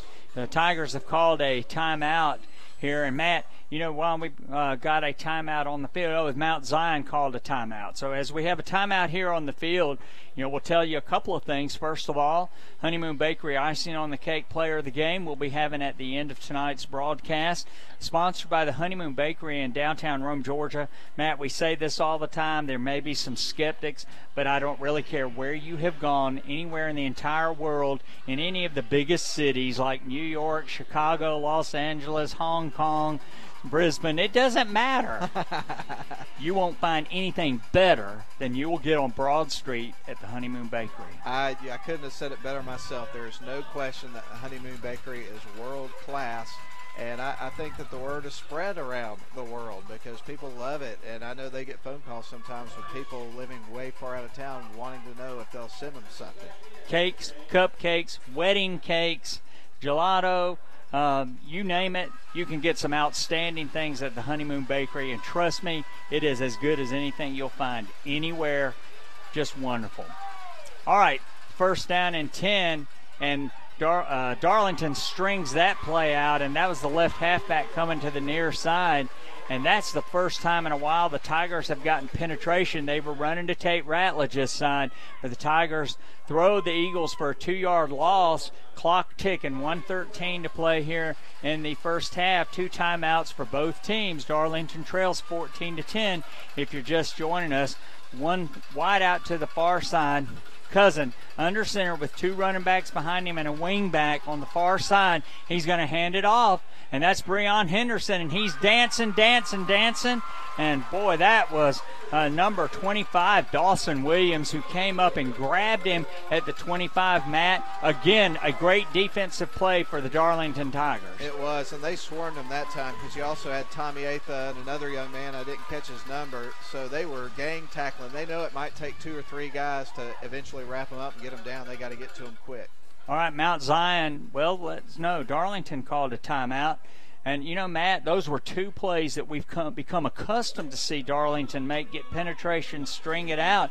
It's almost like Tommy Atha might have sprayed something in their nostrils during that last timeout. But, you know, Darlington now has Mount Zion in a 3rd and long. And as we've seen, their passing game is not really the best. Let's see, they have attempted 3 passes tonight but haven't completed any passes. So the Tigers now have an opportunity to keep Mount Zion out of the end zone. And it's kind of interesting, too, when you watch this team, because one of my keys to the game was against the defense like Darlington, you don't want to be one-dimensional, and all they're doing is running the ball, and they're being very successful. But I think it's because they have so many different guys that they can distribute the ball to that's helped them be successful, and they're really mixing up their running play calls.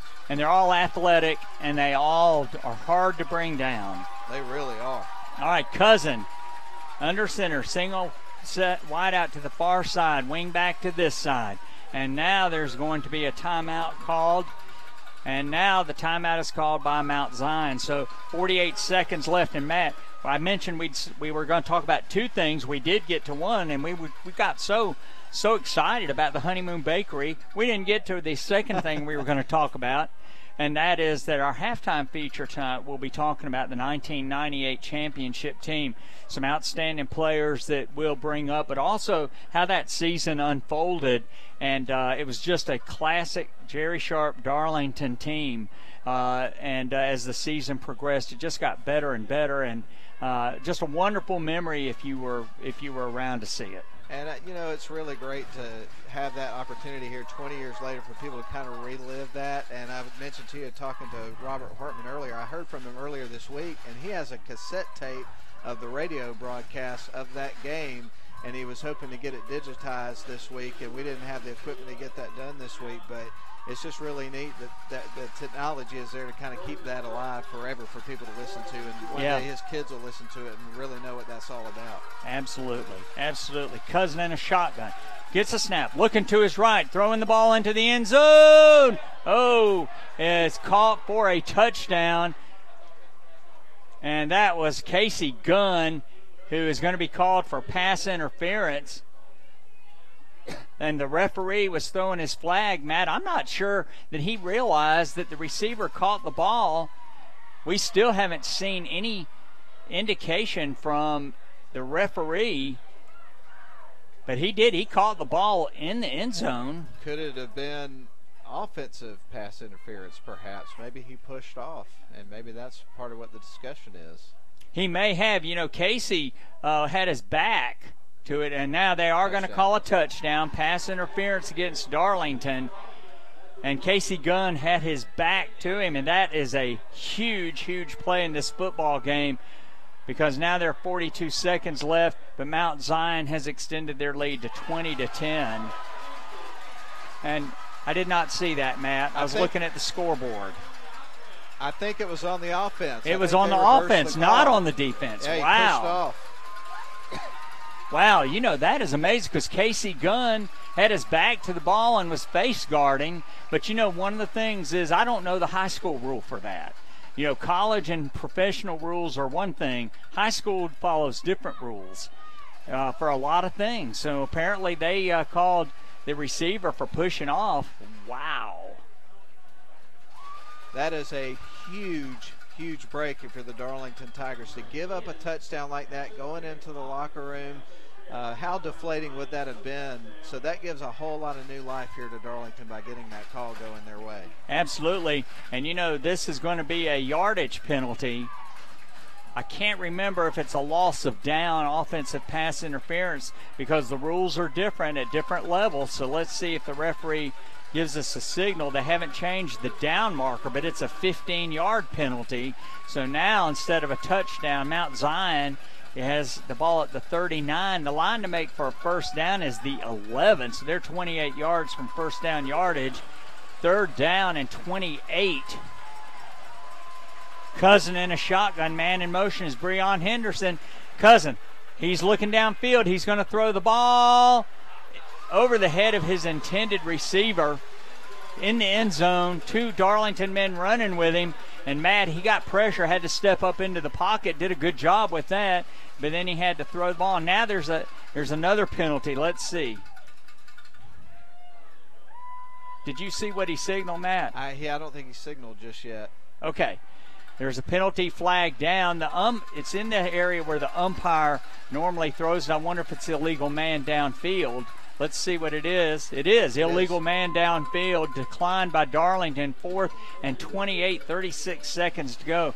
And I would suspect Brad Gordon's head, if it hasn't exploded on his shoulders, it may when they get into the locker room.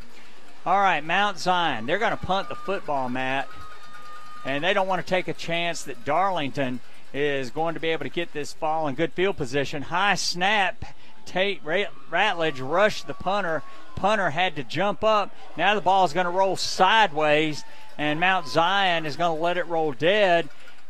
Got about 5 extra seconds to run off the clock while that ball was rolling around, and now Darlington will have a 1st and 10 at their own 30, right in the middle of the field. Matt, I would just be shocked if Frank Manning doesn't take a knee. I am with you. I mean, you just had a major victory there by dodging the bullet, getting the call on the pass interference, offensive pass interference, and stopping that drive in its tracks and not giving up points. You do not want to do anything here risky and put yourself back in that situation. You want to go to the locker room. You're going to get the ball to start the second half. Don't want to give that momentum back. Yeah, you're trailing by 4. You've had an interesting first half, a lot of mental mistakes. And Frank Manning is under center wide out to either side, and he is going to take a knee. Darlington's going to be called for delay of game.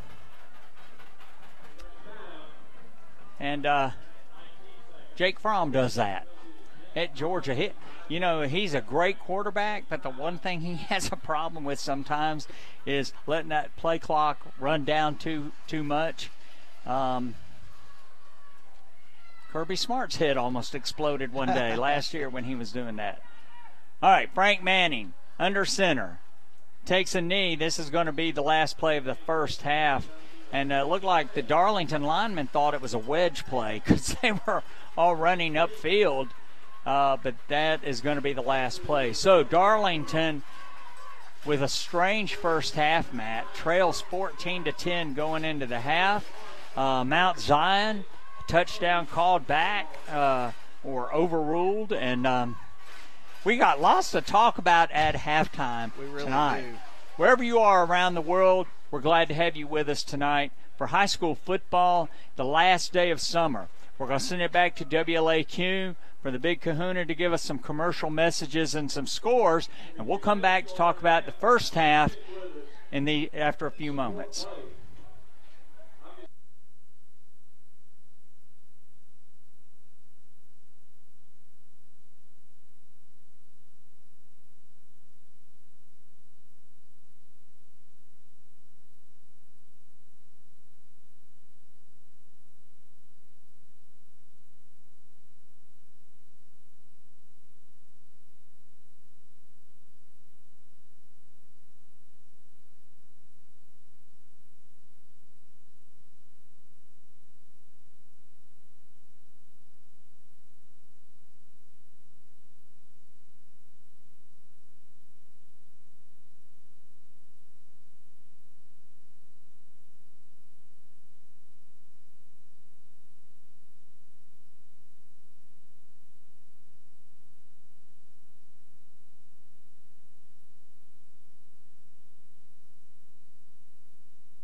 All right, back here at Chris Hunter Stadium, ladies and gentlemen, the 1998 state champions being honored right now. We'll be talking about them in just a minute, but Matt, I will make this observation as they walk off the field 20 years ago. They won the state championship. In my mind, and the vision in my head is they will always be 17 and 18 years old. They'll all have hair. They will all be frozen in time as a great bunch of young men who surprised the entire state of Georgia with a state championship. And I tell you what, man, it's really neat to get to see that. I was watching a television show just earlier in the week, and they were having a ring presentation for a junior college football team that won a championship, and it was just such an emotional thing to watch, and you could just tell how proud those players were getting those rings. And, you know, when you see this and you see these guys out here 20 years later, and they've got their families out there with them, they got their wives and their kids, and some situations you see some parents out there, and, you know, getting to celebrate on a milestone of that occasion, you really see with your own eyes what people are talking about and what it means to them that many years later, and it's incredible to get to see that presentation for sure. It really is, and after we talk about the first half and have another commercial break, Matt, we will actually be talking about them in that season. It was really a wonderful time. All right, first half, strange first half. Matt, if I didn't know better, I'd say this is Halloween because we've had unusual things go on here at Chris Hunter Stadium. Darlington trails 14-10 at the half, but that's not really the story from the standpoint of plays. Darlington had 25 plays, 2 for 2 on passing. Mount Zion had 29, only 4 passes, 25 rushes, and they ground out some yardage against Darlington. But the Tigers, the beneficiary of 2 turnovers by Mount Zion that the Tigers converted into a field goal and a touchdown on short fields. And then right at the end of the first half, just some strange things that went on the field. We'll talk about that in a minute. But in any event, Darlington trails 14-10. The Eagles and Darlington both with 5 possessions. As we said, Darlington ran 25 plays, Mount Zion 29. They're pretty even. The Tigers had 5 first down. Mount Zion had 9. 2 punts for the Eagles, 1 for Darlington. Tate Ratledge pinned the Eagles back at their 15. All right, we'll go through the scoring here. Darlington got a 22-yard field goal from Alex Little after a turnover. The Tigers had good field position inside the 20 of Mount Zion. Couldn't get a touchdown, but they settled for a 22-yard field goal from Little and went up 3-0. Then an 8-yard touchdown run on a long drive, 73-yard drive by Henderson, Breon Henderson. And as we said before, he's a fine young man. We wish him well after he graduates next spring so we don't have to see him again. But he got a touchdown. Tittle put up the point. Mount Zion went up 7-3. Then Darlington got another turnover, and Demetrius Rogers scooped it up at the 35, but Mount Zion took it inside the 10. Tigers had a first and goal. Frank Manning capped it off with a 1-yard touchdown run, and Little put up the point. And then 59-yard touchdown run on the second play of their possession by Mount Zion by Farley. That's Tyrese Farley. And Tittle put up the point. Mount Zion was up 14-10. And then Darlington turned the ball over right before the first half, and then we had the strange play. Mount Zion had a 3rd and 13 and threw what appeared to be a touchdown pass. A flag was thrown.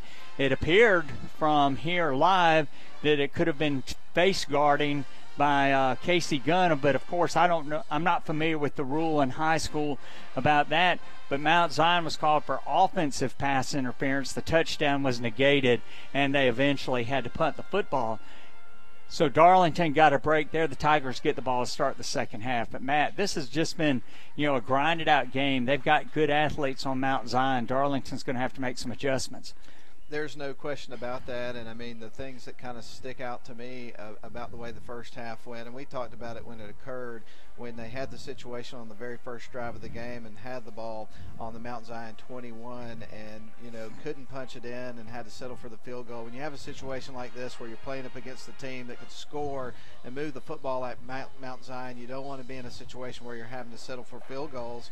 And then when you look at the other situation where they were able to score, it came up right after a turnover. turnover that I think kind of helped them catch Mount Zion's defense a little bit flat-footed. So I think that if you're Darlington and you look at the situation and you look at the end of that first half where they got the call on the pass interference on the offense, you know, they're very fortunate to only be down by 4 points right now. So they really have to come out of the gate to start the second half and have some positive things happen on the offensive side of the ball.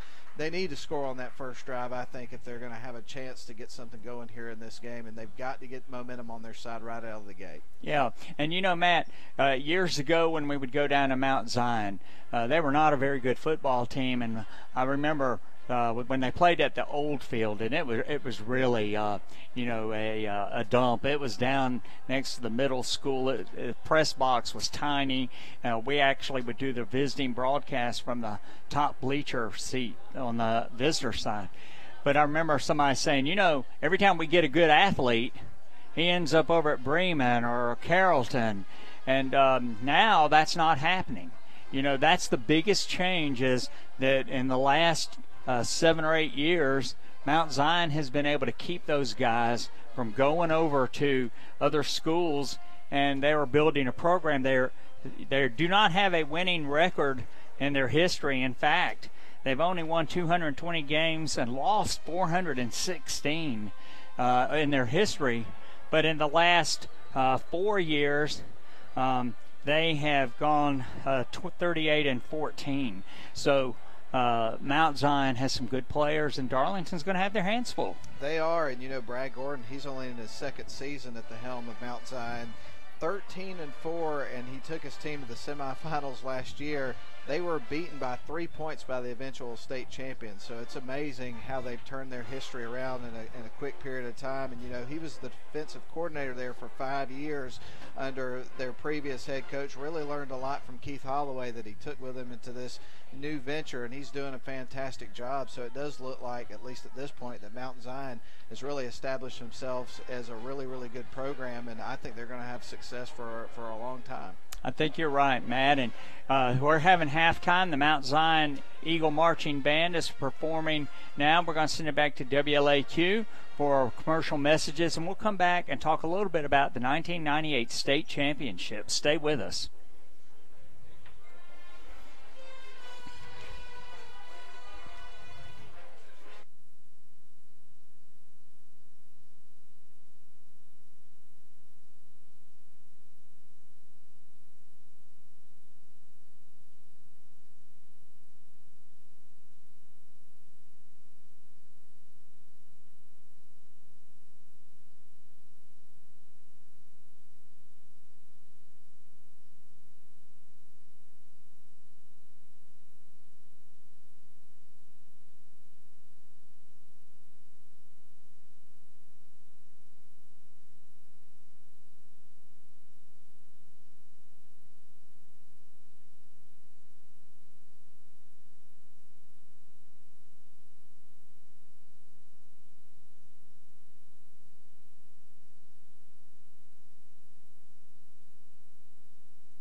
All right, back here at Chris Hunter Stadium, ladies and gentlemen, and halftime feature tonight. Matt, talking a little bit about the 1998 state championship team. 15-0 is one of the 4 teams that Darlington's had that's gone through the regular season undefeated, but the only state championship team.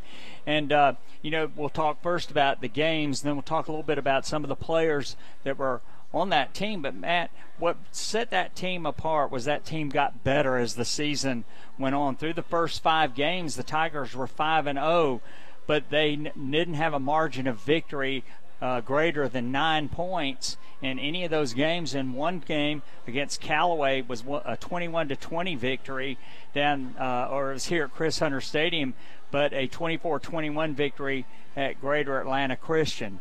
And then the night Darlington played to Daresville, that's when the team really got rolling. It was almost like as they had gone through that part of the season, all of a sudden everything came together. Beat Adairsville 49-0 and had 2 shutouts in the next 2 games. And then the Tigers went down to Lovett. And Lovett really gave Darlington fits. But what I remember about that game more than anything is in the 3rd quarter, Robert Hortman on a 93-yard touchdown run on an option play faked the ball to John McElrath, cut through the secondary. I still get goosebumps when I think about it. And the Tigers beat Lovett and then beat Model to end the season. But that team got better as the season went on. Very fundamentally sound, didn't beat themselves a lot. And as they went into the playoffs, nobody around the state was giving Darlington much of a chance, but that team really was looking good going into the playoffs. And I got to tell you, Steve, I think that those are the stories that make the best sports stories, when you have a team that's the unlikely hero at the end of the year that really has to grind it out at certain situations, rather than just the situations where at the beginning of the year you know that this particular team has the dominant players, is the favorite, should win every game by big margins or whatever. Doesn't it make such a great storyline that you did have a situation there where there was some doubt in mind, but they just overcame all of the adversity that you got to overcome to get to that point and grinded out those games and found a way to become a special team, and here they get to celebrate it 20 years later in front of the home fans. And, you know, that was one of the hard-workest group of young men that I've ever heard of. But every day after practice, Robert Hortman, John McElrath, who played fullback, Jim Pardue, who played one of the slot backs, Van Knight, who played one of the slot backs, they practice their fakes and their hands-offs.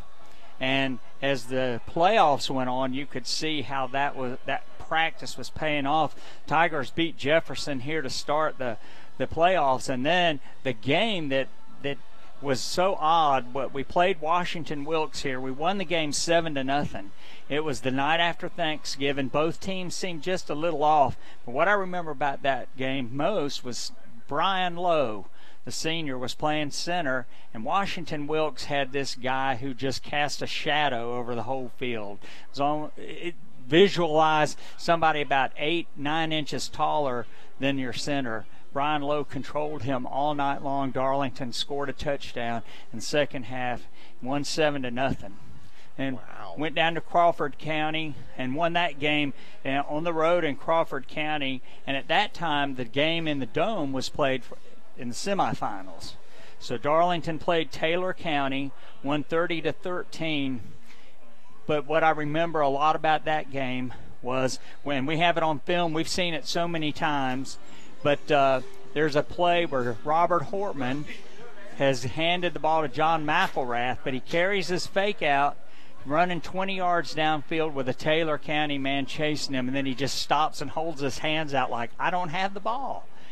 But that team, they did the little things, then go down to Lincoln County, and Scott Falls intercepted a pass in the end zone, and Darlington came back, but the play that sealed the victory happened to be on a great fake. Robert Hortman, 4th and short, fakes it to John McElrath. The defensive end's cut inside. He runs around the end for a first down, and the Tigers won the championship 16-6 at Lincoln County, which is a hard place to play. Oh, no question. One of the hardest places in the state. And anybody that's followed high school football just a little bit knows that. So that's one of those situations where it makes it even sweeter when you have an opportunity to take down a titan like a team like that. And I tell you, one of the things that's most amazing about it to me is you have the best recall of any human being I think I've ever met. You remember the finite details of all of this stuff, and it shows that you got great recall, but it also shows how passionate you are about it and how much it means to you.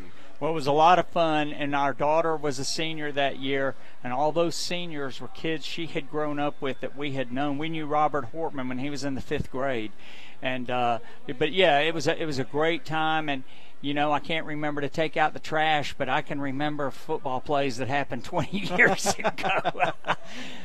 But, Matt, we'll talk a little bit about that team. You know, before the season, nobody really had anybody at Darlington on their radar screen. But here are the all-state players that Darlington had. Sean Atkins. Sean Atkins was, I believe, from New York. He played nose guard. His motor ran the entire time. He was just an outstanding young man, and he made All-State. Daniel Hanks was the place kicker. Ben Bagley was the punter. He was not included in that, but Darlington had such a great kicking game. And Daniel Hanks, who ended up playing at Davidson, he was the place kicker. Then you had Jonathan Harris. Jonathan Harris was a hoss. He played defensive line and offensive line, and he was one of those players. Again, he was just an outstanding young man, but a hard worker. And Robert Hortman, who ended up going to the Naval Academy, he's helped us on the radio. Robert Hortman was quarterback. He also was All-American in lacrosse that year.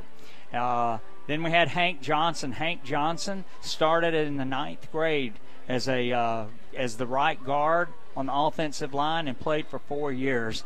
Great young man, Hank Johnson. Then Culver Kidd. Culver Kidd was from Milledgeville, and he played the other side of the line from Hank and had a great season. John McElrath, he had thighs that were bigger than my body. And he was one of the best running backs I have ever seen. And when John McElrath got going, he was tough to bring down, but he was all-state. Thomas Moore played on the defense. And Thomas Moore tackled you, you were tackled. You know, and that was another thing. That team tackled well, but Thomas Moore in the middle, he roamed from one sideline to the other, was just outstanding. Then finally, Jim Pardue. Jim Pardue was an outstanding player on offense and defense. And, of course, you know, some other guys that were on that team that we've been talking about. Of course, Brian Lowe was a senior. He was at center. William Gore played left tackle. Just a fine young man, great family. Williams' family's great family. Blake Rowland was a junior that year, but he played defensive end and just outstanding. Of course, Matt Jones, who's now coaching football up in Kentucky. Matt did a great job. Scott Foss was a sophomore, but played really well, had that interception in Lincoln County. And Van Knight, we mentioned him. Will Young, and then Barrett Fleming. He was at wide receiver. Barrett Carden, Patrick Dollar.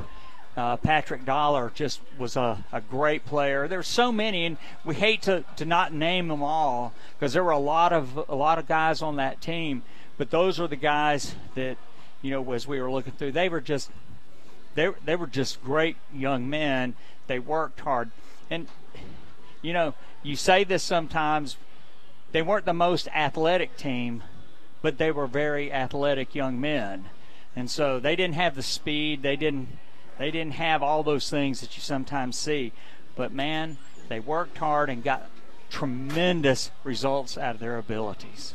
And I tell you, man, I'm listening to you talk about this, and then you also think about our area and how we've been blessed over the years to, at different periods of time, have different teams in the community step up and have seasons like that. You think about Pepperell.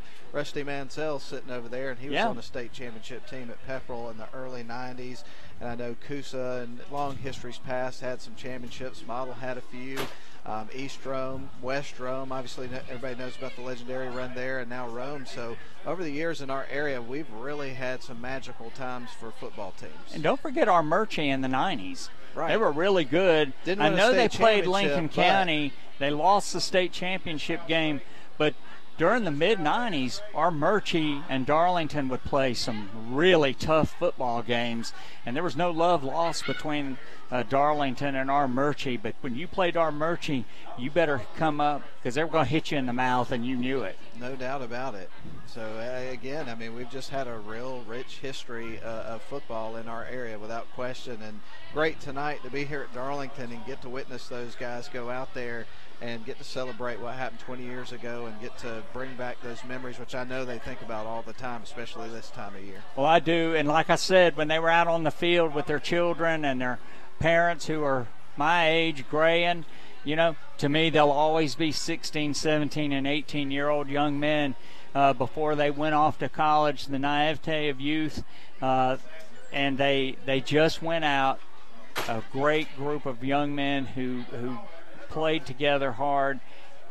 Lady Luck smiled on them with very few injuries, but they made the most of their opportunity, and it's just a memory that all of us have. It's just great. That's awesome, man. Well, thank you so much for sharing that. I do remember when it happened, but I was not at all the games like you are and really in touch with it. I think I was actually at the radio station when that game was taking place, but I just don't remember that much about it like you do. So thanks for sharing that memory with me and then our most importantly our listeners tonight. That was awesome.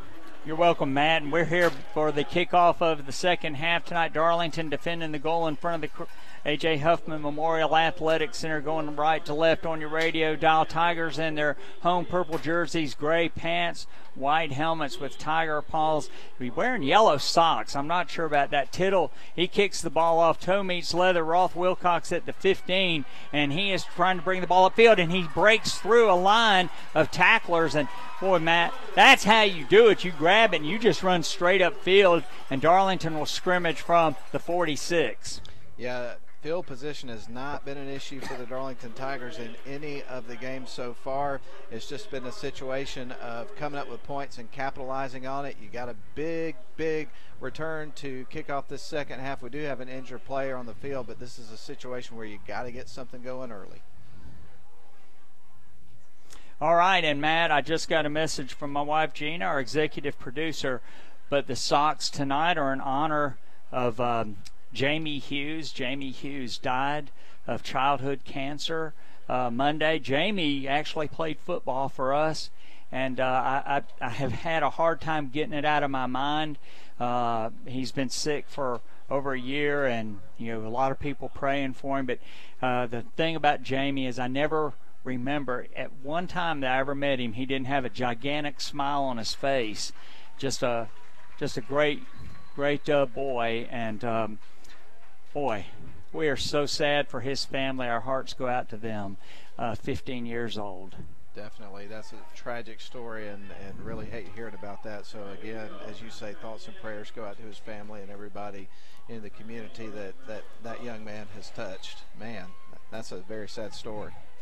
All right, and I believe that Mount Zion may be offside since Devin Farley, I guess that's Devin, he was standing back behind the Darlington offensive line. I would call that encroachment. Yeah, I would so think, a 5-yard penalty against Mount Zion. So now the Tigers have a 1st and 5 at the 49-yard line of the Eagles. 3 wide outs to the far side. Frank Manning, he's going to look to this side.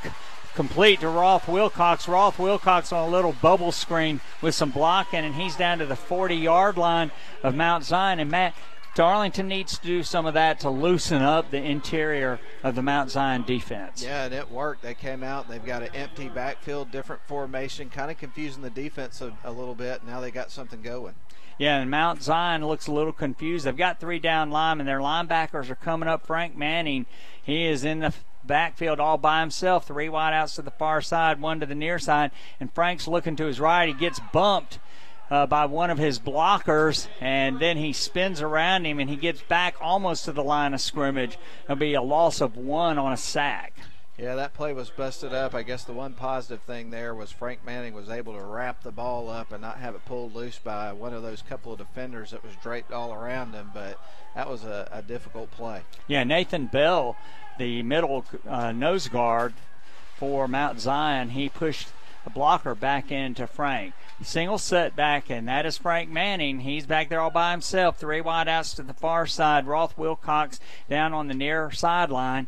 Frank Manning's looking downfield. He's going to throw the ball complete over the middle of the field.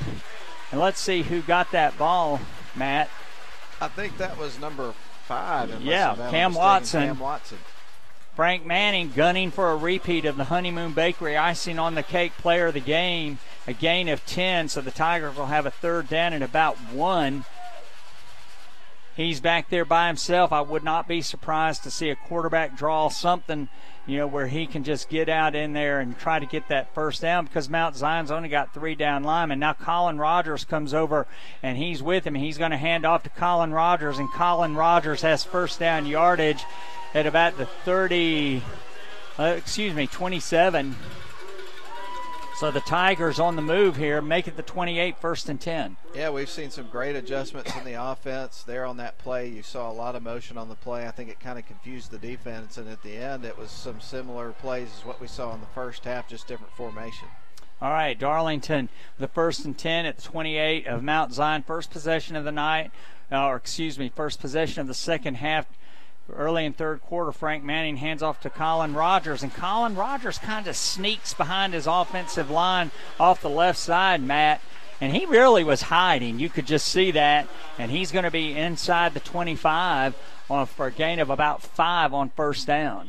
Yeah, that was a good play right there. Like you say, he had a good block and helped his team to 5 yards, gets them ahead of the chains here for the second down play. Yeah, Cade Brock and Tate Ratledge on this side sealed off line with help from Dawson Williams. Hand off to Colin Rogers. He's going to be inside the 20. And Dawson Williams ran to the right, and Colin Rogers came behind him, going straight off the left side. So a little counter look, but the Tigers get a nice run, 3rd and short. And Sawyer Anderson for Mount Zion Eagles was able to pull him down by his shoestrings. Hand off to Colin Rogers. Colin Rogers trying to get the first down. He gets inside the 20. I think, Matt, he may be about a half a yard short. Let's see where they mark it. Yeah, Darlington's going to have a 4th down and about a yard. And they're going to go for it. Trailing 14-10, 8:46 to play here in the 3rd quarter. Darlington on their first possession of the second half. Power I for Darlington. Frank Manning in motion. Colin Rogers, and he is going to lean forward, and he's going to have the first down, Matt. Yeah, I really like the aggressive play calling there. You know, we saw there at the first of the game, had to settle for a field goal. You realize points come at a premium. You got to get as many as you can when you can. They went for it. They got the first down, and here we go. He didn't get much, but you only have to get enough. That's right. All right, 1st and 10 at the 18. Frank Manning in a shotgun, empty backfield. 3 wide outs to the far side, 2 to the near side. The same look that Darlington came out with to start this drive. Changing the play at the line of scrimmage. Snap, throwing to the left, complete to Roth Wilcox. Roth Wilcox gets brought down, and I have to say, it's a little bubble screen. He's going to gain about 4, but I have to say, Matt, those guys in the secondary of Mount Zion close fast. They really do, and I love to see what Darlington's done here in this second half. They've had some totally different looks, and it's been successful so far. They've got the ball down the field, and they've got a real opportunity here to get some points here early in the second half. Gain of about 5, so 2nd and 5 for the Tigers. Frank Manning complete over here on the near sideline, and that is Tommy Atha, and he's going to be down at about the 10. So right now the Tigers are just nickel and diming Mount Zion down the field. So 3rd down and about 2. Yeah, that was dangerous right there. Brian Henderson had his hands on the ball as well. I thought for a second there it might get intercepted, but great play by the wide receiver. Frank Manning really has looked sharp on this drive. Gunning for the Honeymoon Bakery icing on the cake player of the game that he won last week. Comes in motion to this side. Colin Rogers. He's going to run off the left side. Cuts it up inside, Matt. And he's going to have a first down at the 6. I will have to say that Colin Rogers looks so good. He is just running very, very tough. Mentally tough, but physically tough too. Again, we've talked about the consistency that Darlington's been able to get from him. And they've had some moments in this game where Mount Zion's done a good job at keeping him at bay, but he just keeps on plugging, and he's coming up big on this drive. All right, Garrett Gordon, the freshman, is down for Mount Zion now, so we have a timeout on the field for an injury. 6:59 to play here in the 3rd quarter. Darlington has run 5 minutes and 1 second off the clock. We're going to send it back to your daddy at WLAQ for a 30-second break, and we'll come on back for more football. Don't go away.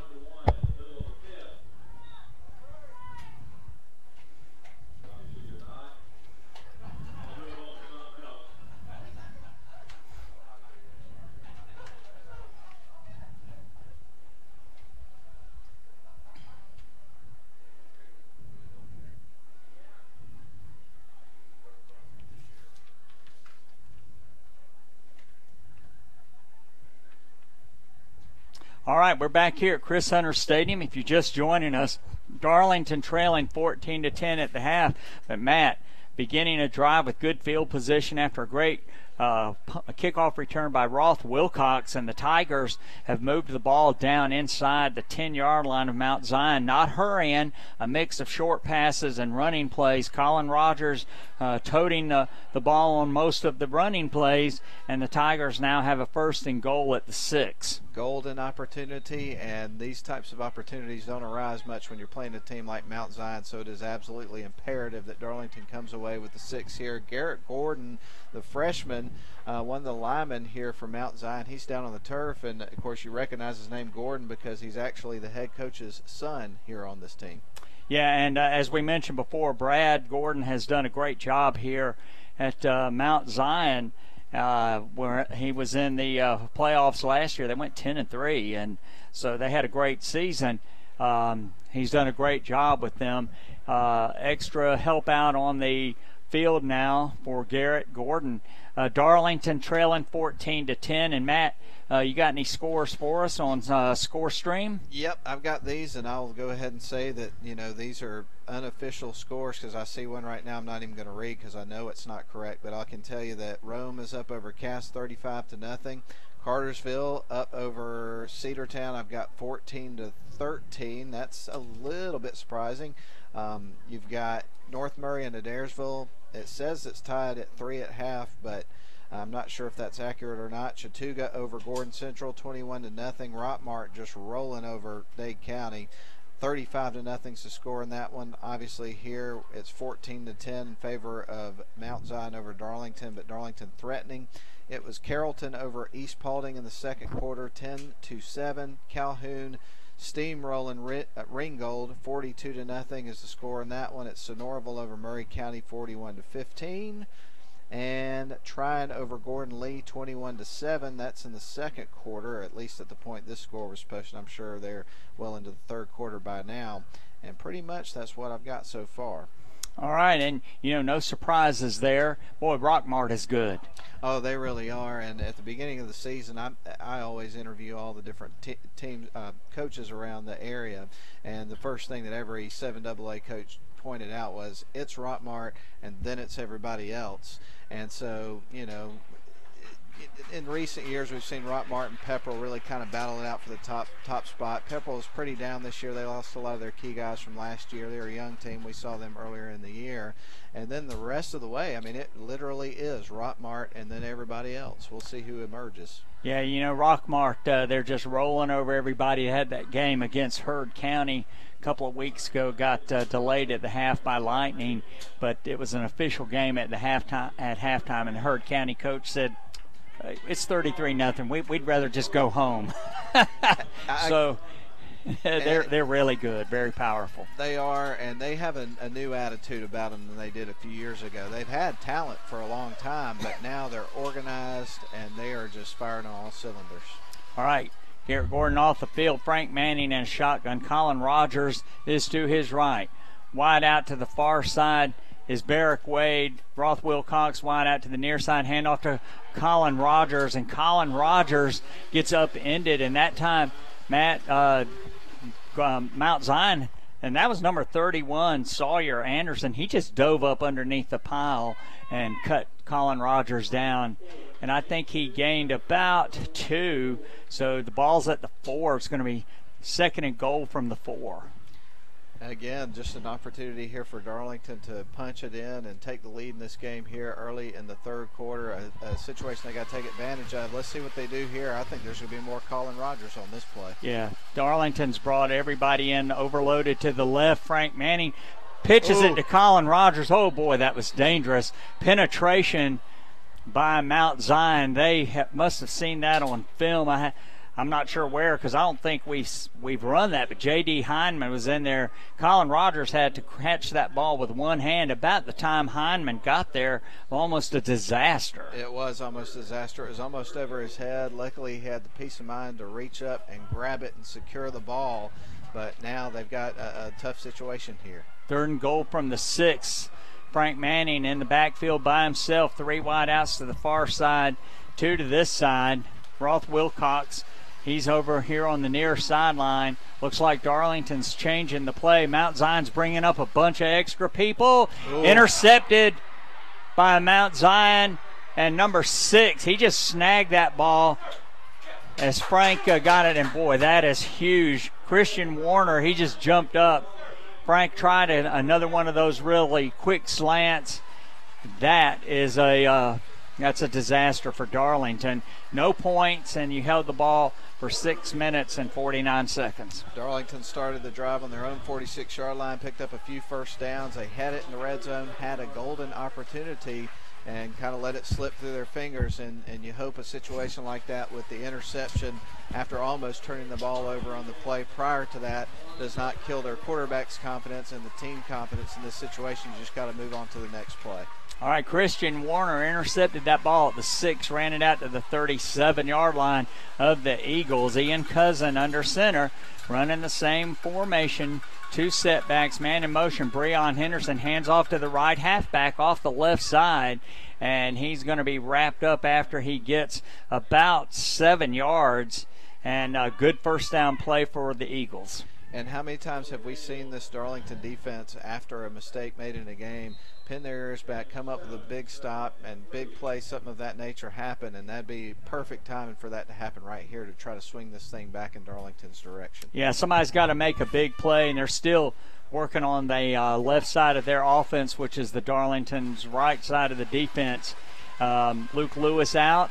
Tigers, trying to shuffle people in on the defensive line, and that's going to be a handoff to the left halfback off the left side, straight up the middle, Matt. He's going to have about 2 or 3, and it's going to be 3rd down and 1 for the Eagles. Lane Ackles there with the carry, and of course Mount Zion is just doing what they do. There's no question that Darlington, in terms of strategy, they kind of know what to do with them, but they just haven't been able to stop this Mount Zion team and all their athletes.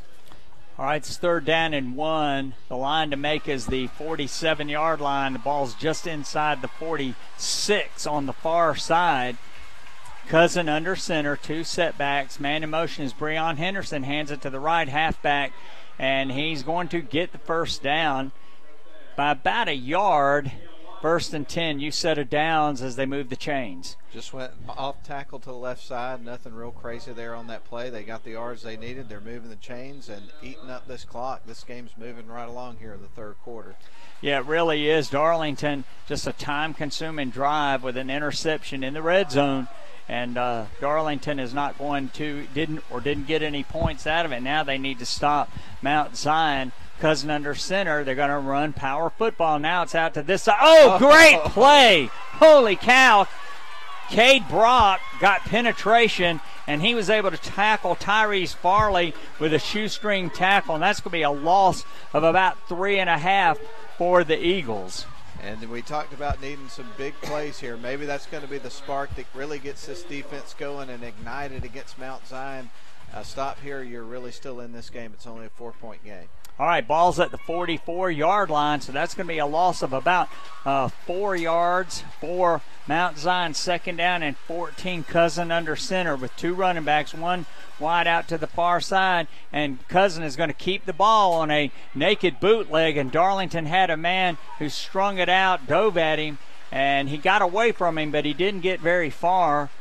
And he was run out of bounds, I believe, by Colin Rogers. And it's going to be a gain of about 3.5, so it's going to be 3rd down and about 10.5. This is a huge play here for Darlington's defense. Do want to remind you tonight to switch over to our FM station at 10 o'clock or whenever the action is over for the Northwest Georgia High School Football Scoreboard Show, brought to you by Rome Orthopedic Center. That's always a lot of fun. 3rd down and about 11. The line to make is the Darlington 42-yard line. Man in motion. Cousin takes the ball. He's looking downfield. He's throwing the ball downfield over the head of his intended receiver. That's Tyrese Farley. Matt, that wasn't close to anybody.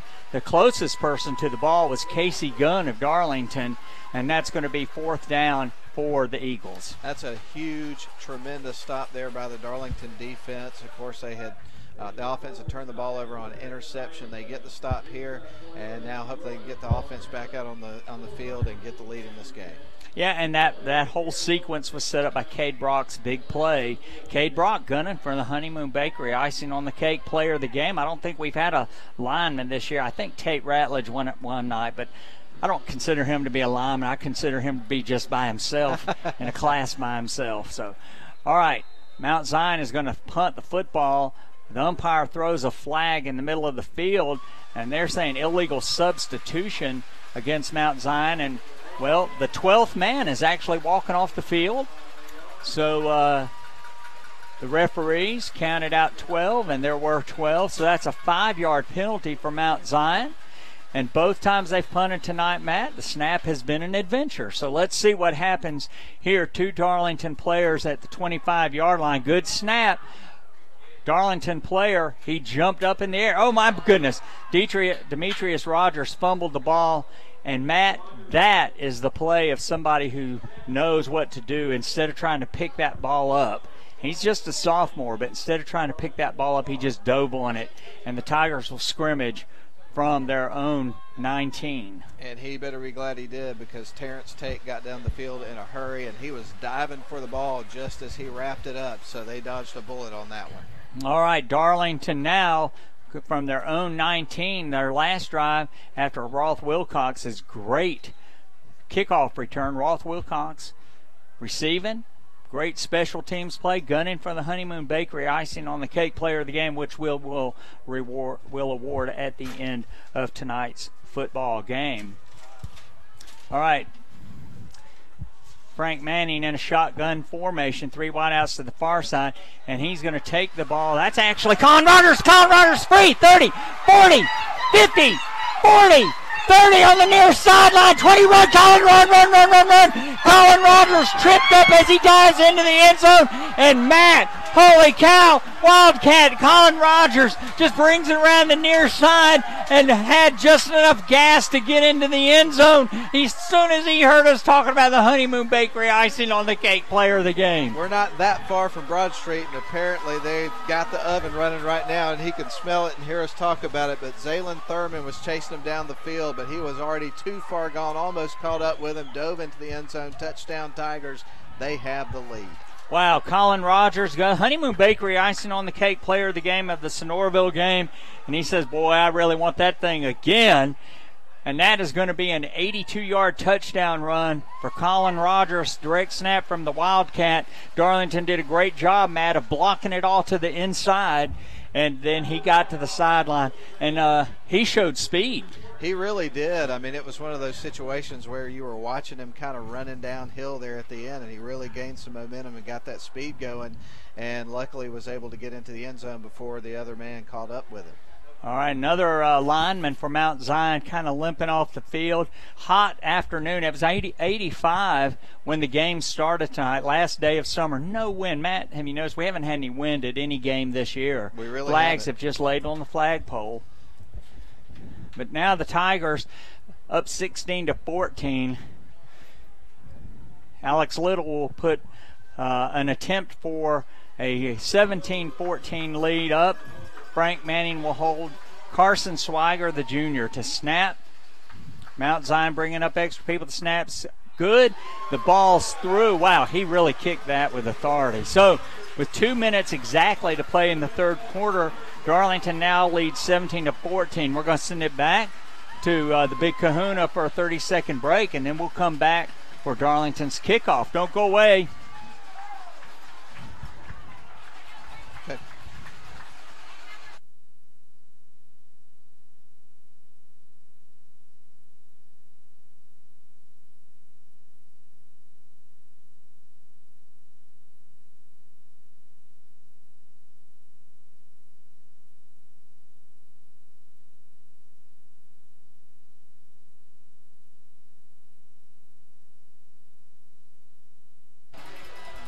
All right, back here at Chris Hunter Stadium, the Darlington stands are really full tonight, Matt. A lot of people here to honor the 1998 state champions. And Alex Little will tee the ball up. He is teeing it up from the very center of the field now. Usually he kicks it from one of the hashes, so let's see what the Tigers will do. The last time they kicked to Ian Cousin, he almost broke it away. Alex Little with a high end-over-end kick. Cousins going to take it at the 5 on the near sideline, run into the middle of the field, and he's going to lower his shoulder and be tackled at the 25. Yeah, Darlington's given up some big returns, but they did a good job getting down on coverage that time. And, you know, decent field position, but not excellent field position for Mount Zion. All right, Darlington now up 17-14 after that 82-yard touchdown run by Colin Rogers. Colin Rogers, Matt, I don't know what his yardage is tonight. It's well over 100 yards. He's had an incredible night, and like we've talked about, he has been really the rock in terms of the offense of this team running the football. He's been so consistent throughout the season, and they really needed that consistency here tonight to have a shot in this game. Playing middle linebacker right now, Cousin under center. Man in motion is Breon Henderson. Something about that looked funny, but handoff to the right halfback goes off the left side. Something about it looked like motion. I don't know, but in any event, Mount Zion gains about 3. 2nd down and 7. The line to make is going to be the 36-yard line of the Eagles. And I tell you what, when I think about the way this third quarter has unfolded so far, you had the first possession for Darlington. They threw an interception. Then you got that stop on defense, and really the momentum is really shifted in Darlington's favor. Let's see if they can get another stop, Steve. All right. Mount Zion, 2nd down and 7. Man in motion. And they're going to hand it to a trailing back, and he delays on his way through, and he busts through the Darlington line, busting to midfield and beyond, out to the 49-yard line of the Tigers. And, Matt, that was just an interesting play because he just kind of delayed the handoff to the running back, and there was a little hole there, and he just went through it. He did. Breon Henderson, Darlington got real familiar with him last year. Big play. Casey Gunn came in, wrapped him up, and brought him down and saved it from being an even bigger play. New set of downs for the Eagles in Darlington territory. 53 seconds to play in the third quarter. Eagles with Cousin under center. He's going to hand it off to the left halfback. Flag goes flying, and they're going to be knocked down after a gain of about 2. And let's see what they call here. It's not a dead ball foul. They let the play go. But the lineman, this is going to be an illegal block below the waist against the Mount Zion Eagles. That's a 15-yard penalty. And the penalties have certainly hurt them in this game. You go back to the penalty just before the end of the first half where they had the pass interference call. They got a good drive. They're already across the middle of the field, and to get a call like that, that is a drive killer right there sometimes. It really is, and, you know, it's a dangerous thing. It's a dangerous thing, some of those blocks below the waist. Now the Darlington fans are really getting into this game, and, of course, Tate Ratledge is egging them on, Matt. He really is, particularly the group that's right in front of us. I think we're right behind the most lively section of this Darlington crowd. And the Darlington Tigers now have moved Jonathan Smith, the freshman, into nose guard now. Cade Brock has slid over to the right tackle spot. So in that 3-down lineman set, the Tigers have adjusted a little bit. Man in motion goes left to right. Cousin rolling to his left, looking downfield. Almost picked off over there by Cam Watson. And, boy, that was a dangerous throw by Ian Cousin. And if he throws it to the receiver, it's picked off. And I'm a little bit surprised he threw it because, I mean, it was very clear that Cam Watson would have had a beat on it, and it really looked like things were opening up in terms of maybe some room to run over there on that left side. So I was kind of surprised he didn't tuck it and run it rather than throw it.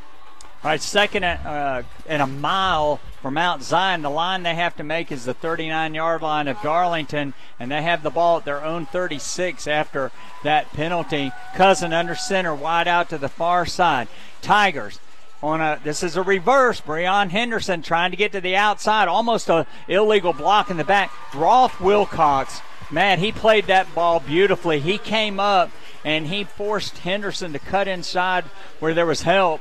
And it was a short gain. Great play by Roth Wilcox. And it looked like that play might develop into something there, but like you say, Wilcox making that stop. We saw that play earlier in the game. I believe it was going in the opposite direction, but that was a huge defensive stop by Darlington.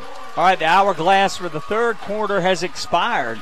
So Darlington 17, Mount Zion 14 in a barn burner at Chris Hunter Stadium. We're going to send it back to WLAQ for a 30-second break, but wherever you are, keep the chin straps buckled and don't go away. We'll be right back.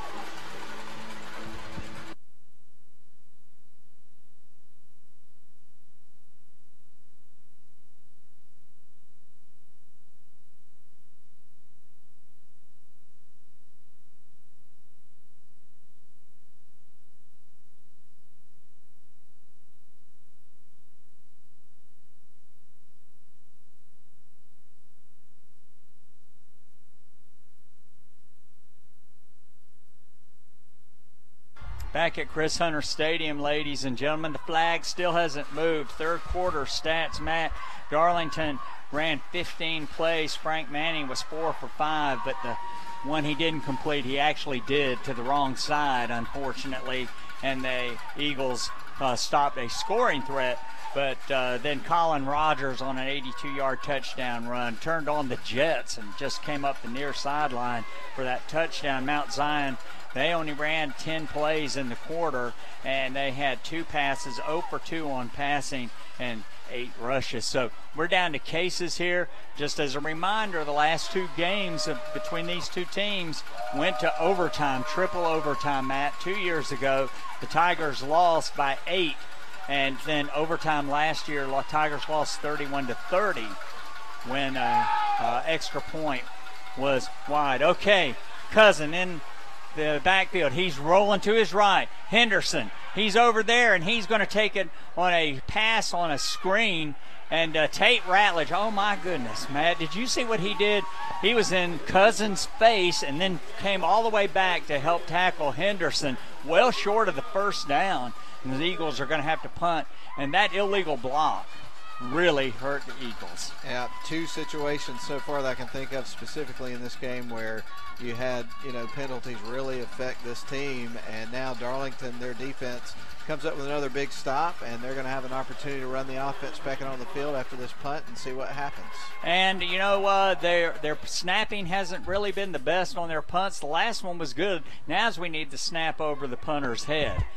Darlington with 2 players to receive the punt inside the 25-yard line. Good pass from center, and it's going to be a wobbly kick, and it's going to be fielded by Rolf Wilcox over on the far hash. And he called for a fair catch, that's Casey Gunn. Great play by Casey Gunn, Matt, to just call a fair catch and get that ball safe and sound up against his body, and let's go on offense. Darlington up by 3 points. It'd be great to see a nice, long, methodical drive, eat up a lot of this clock, get another score, go up, and see what happens. But Darlington definitely looks like they've got Uncle Mo on their side right now. Lots of Demetrius or Colin Rogers off the left side behind Tate Ratledge and Cade Brock, with a little mix over here behind Cesaro. That's Colin Cesaro. He's really played well here at the right tackle spot. Mount Zion with 3 down linemen, but Matt, they're selling out right now on the run. Tyrese Farley, the safety, was 7 yards behind past the line of scrimmage. And I see Tate Ratledge right now is not out in the game. He is over here on the sidelines taking a knee. All right, 2nd down and 7, gain of 3. Matt, good spot on your part. And boy, maybe I hope he's just resting a little bit. He's just resting, I think. But. Hot night, last day of summer. Ready for some cool weather. Frank Manning in a shotgun, and he's going to hand off the ball to Colin Rogers. And right now, Mount Zion is not even playing the pass. No, they're taking Colin Rogers out of the equation, which is not a bad strategy. Here comes Tate Ratledge back out onto the field. Loss of almost 3. So it's going to be 3rd down about 9.5. Matt, the line to make is the 35-yard line of the Tigers. And Darlington's going to have to do something here. Mount Zion is so totally selling out right now on the run. Tyrese Farley, he's been playing single safety over the top tonight, but right now he's playing about 7 yards beyond the line of scrimmage. All right, Frank Manning in a shotgun, one wide out to the far side. A delay to Demetrius Rogers trying to get to the sideline, and he's going to be tackled after a gain of about 5 or 6. Matt, that's where losing that yardage really hurt. It really did, and of course Demetrius Rogers comes up with a good run there. Not enough to get them into a situation where they get a first down, but it does get them down the field enough to where maybe they can get Tate Ratledge out there to pin them back pretty far, but that was a disappointing drive for the Tigers. 17-14, Darlington up, 9:52 to play in the football game. Mount Zion's putting 2 speedsters back to field this punt from Tate Ratledge. And here he goes, no rush. Very, very high wobbly kick. Mount Zion is going to let the ball bounce, and Tyrese Farley takes it on the bounce, and he was almost tackled there by number 16, Joseph Marion, who's played great on special teams. It looked like he was going to be tackled by a group of Tigers, broke out, got out to the 45, but a flag came flying in. And I tell you what, you got to tip your cap to that young man, Tyrese Farley, right there, because he had 4 guys hit him right away, carried the pile, broke loose, and I don't know how he stayed up through all that. I don't either, and this will either be a face mask or some kind of a blocking penalty against, I suspect, a blocking penalty, personal foul face mask. So in the middle of all that, the Tigers committed a face mask, and Mount Zion, with the 15 yards tacked on that, will have 1st and 10 at the Darlington 40. Big penalty. That was a huge penalty, and we've seen a couple go against Mount Zion. Now we see one go against Darlington, and those can add up and really make a huge difference in a game. All right, this is where somebody's got to make a big play. 9:26 to play in the football game. Both teams, Matt, still have all 3 timeouts. So this is boiling down to the kinds of games Darlington and Mount Zion have had over the past 4 years. Close in the 4th quarter.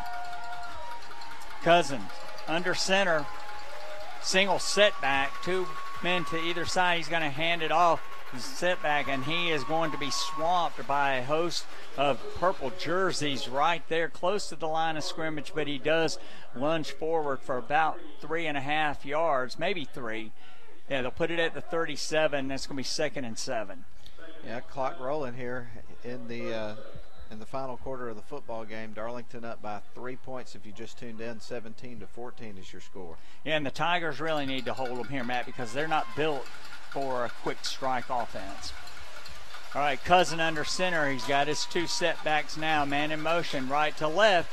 He's going to pitch it to the left halfback coming to this side. He has running room, and he's going to run up the sideline. That's Farley, Tyrese Farley, and he just got behind some blockers who sealed off the running lane, and he has a 1st down, and it's going to be deep inside Darlington territory now at the 15. Yeah, finally Demetrius Rogers was able to run him out of bounds, but right now if you're Mount Zion, you're in a good spot here. 8:39 left in the game. You've got the ball in the red zone, and so we'll see if Darlington can pin their ears back and come up with a stop in the red zone. Yeah, now the Tigers need a red zone turnover like they gave up. 8:38 to play here in the football game. Tigers up by 3, but that lead is in jeopardy. Handoff to a single setback going off the right side, and Darlington's going to get called for another face mask, and it's a touchdown. Well, Matt, that was number 20, Lane Ackles, and he gets a 15-yard touchdown run, and Darlington couldn't bring him down. And now the Tigers trail by 3. Yeah, Casey Gunn gave everything he had to try to get over there and grab him, and the only thing he could grab when he reached out, like you mentioned, was that face mask. But obviously that penalty will be declined, and a touchdown will be scored here by Mount Zion. They go back ahead. All right, Darlington now trailing by 3. Tittle comes in for the extra point for the Eagles. He is a good kicker, Matt. He's looked very good, so if the Tigers don't get some kind of penetration or there's a bad snap or block, he's liable to just put this through. Trailing by 4 is tough. It really is. And, of course, you go back and, I don't mean to keep bringing it up, but you go back to that first drive of the game where Darlington had to settle for a field goal, and there's been some missed opportunities in this game. There have Tittle. He's about to kick. Cousin will hold. Here's the snap. Ball's down. It's up. And Tate Ratledge almost blocked that, but almost doesn't count for anything. No, it did look like actually maybe he got his hand on it because it looked like the flight of the ball was affected a little bit, but right through the uprights. All right, 8:31 to play in the football game. We're going to send it back for a quick 30-second break, and we'll be right back. Don't go away.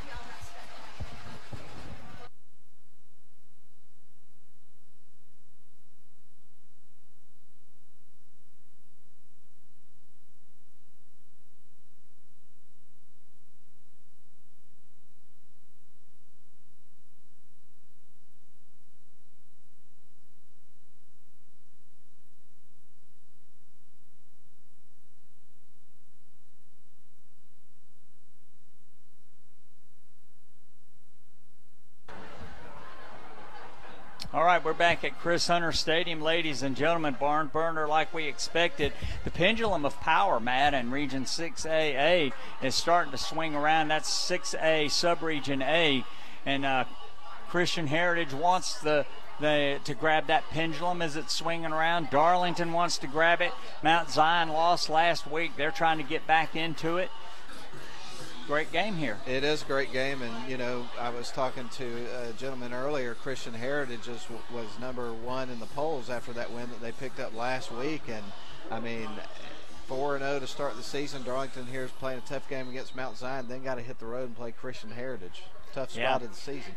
Tittle kicks the ball deep. It's going through the end zone. That face mask penalty was assessed on the kickoff. Automatic touchback, Matt. And the Tigers are 80 yards away from a touchdown. Field goals don't help you except to bring you closer. But you got two. If you don't get a touchdown, you got to get 2 field goals. That's right. Tough situation here for Darlington. And, of course, you know, when you look back at the story of the game, you've had some missed opportunities, and you hope that doesn't come back and haunt you at the end of this game. All right, Darlington with Frank Manning in a shotgun. 3 wide outs to this side, 2 to the far side. Tyrese Farley, the safety, or both defensive backs, they're coming up as if they're going to be Darlington's going to run the ball. Colin Rogers swings in at halfback. Handoff to Colin Rogers, cutting it upfield, and he's going to get from the 20 out to about the 25, 26. So nice run for Colin Rogers. But right now, Mount Zion, they're bringing up a lot of people. They really are, and I just got an upset alert from back in the studio. Right now, Cedartown is up over Cartersville, I think by a touchdown. That's pretty unbelievable. It really is. Cedartown has struggled this year. They have. All right, Frank Manning and the offense looking over to the sideline. Darlington with 2 wide outs to the far side, 3 wide outs to this side, calling out signals. Mount Zion, they're playing run. Look at that. They bring up that defensive back, handoff to Colin Rogers. Demetrius Rogers. And, Matt, what they're doing now, they're just bringing everybody up and say, if you think that you can run on us, we're going to bring up enough guys to stop you. And third down and about a half a yard, the Tigers just maybe trying to grind it out, but still it's tough sledding down there. It really is. They've got an opportunity here if they can convert this first down and try to keep this drive going. But I believe Frank Manning has it. He just fell over the 30-yard line. That was the line to make. So the Tigers get a fresh set of downs, 7:35 to play in the football game. Now, if you can hold the ball for the rest of the quarter and score a touchdown, you're in good shape. Yeah, that would work. We'll see what happens. I mean, it's been tough sledding against this defense at certain patches of the game, so we'll have to see what they do here on offense. But like you say, Mount Zion's done a good job here of plugging the holes and stopping the run, so Darlington might have to go to the air a little bit. Well, a lot of tired players out there right now. Frank Manning in a shotgun, sit back next to him. That's going to be Demetrius Rogers, and Demetrius Rogers kind of wiggles his way off the right side behind Cade Brock, and Cade Brock's over here. He's playing left guard. He got about 3.5 out to close to the 34. Do want to remind everybody of a couple of things. The Rome Orthopedic Center High School football scoreboard show starts at 10 o'clock tonight, so tune in for that after the game. All right, 2nd down and 7. Demetrius Rogers at the halfback. Frank Manning fakes it to him. He's looking downfield, and he's going to throw the ball. In and out of the hands of Roth Wilcox behind the secondary. Holy Toledo. That was a touchdown. That was a touchdown, and that was the opportunity right there. Roth Wilcox wide open, couldn't hang on to the ball, and you saw the offense there just lulling them to sleep with a run. You knew a pass situation was going to come up that could eventually help them. There it was there, but they couldn't execute the play. They could not, and that's one of those that Roth Wilcox will replay all night while he's lying in his bed, unless he gets another opportunity and converts it. And that's the kind of thing you just think about. Now 3rd down and about 7. The line to make is the 40.5-yard line. Mount Zion bringing up extra people. And now there's going to be a timeout on the field illegal procedure against Darlington, that doesn't make the job any easier. No, it doesn't, and it's one of those situations where you had that previous play and it was there, it was wide open and just couldn't get it going, and now you just got a situation where you got to keep moving on to the next play and try to make something happen, but Darlington's got their backs up against the wall right now. Man, I remember years ago Georgia lost a game, and it was lost. Georgia had set up LSU perfectly, ran a flea flicker, and the receiver was 10 yards behind the secondary and dropped the ball on the goal line. I don't know if there's another play that I enjoy watching in football more than that one when it's executed right. It's a beautiful thing. LSU had 5 guys just laying on the field grasping at air. All right, Frank Manning, he's going to throw the ball complete over to the near sideline, and that's going to be Roth Wilcox. That's a helmet-to-helmet hit, but in high school I don't think that the rule is the same as it is in college, and Darlington's going to be about 5 yards short of the first down, 4th down and 5. The Tigers have to give this ball back. And Brendan Spradlin was the man that laid that hit down and just pancaked him to the turf.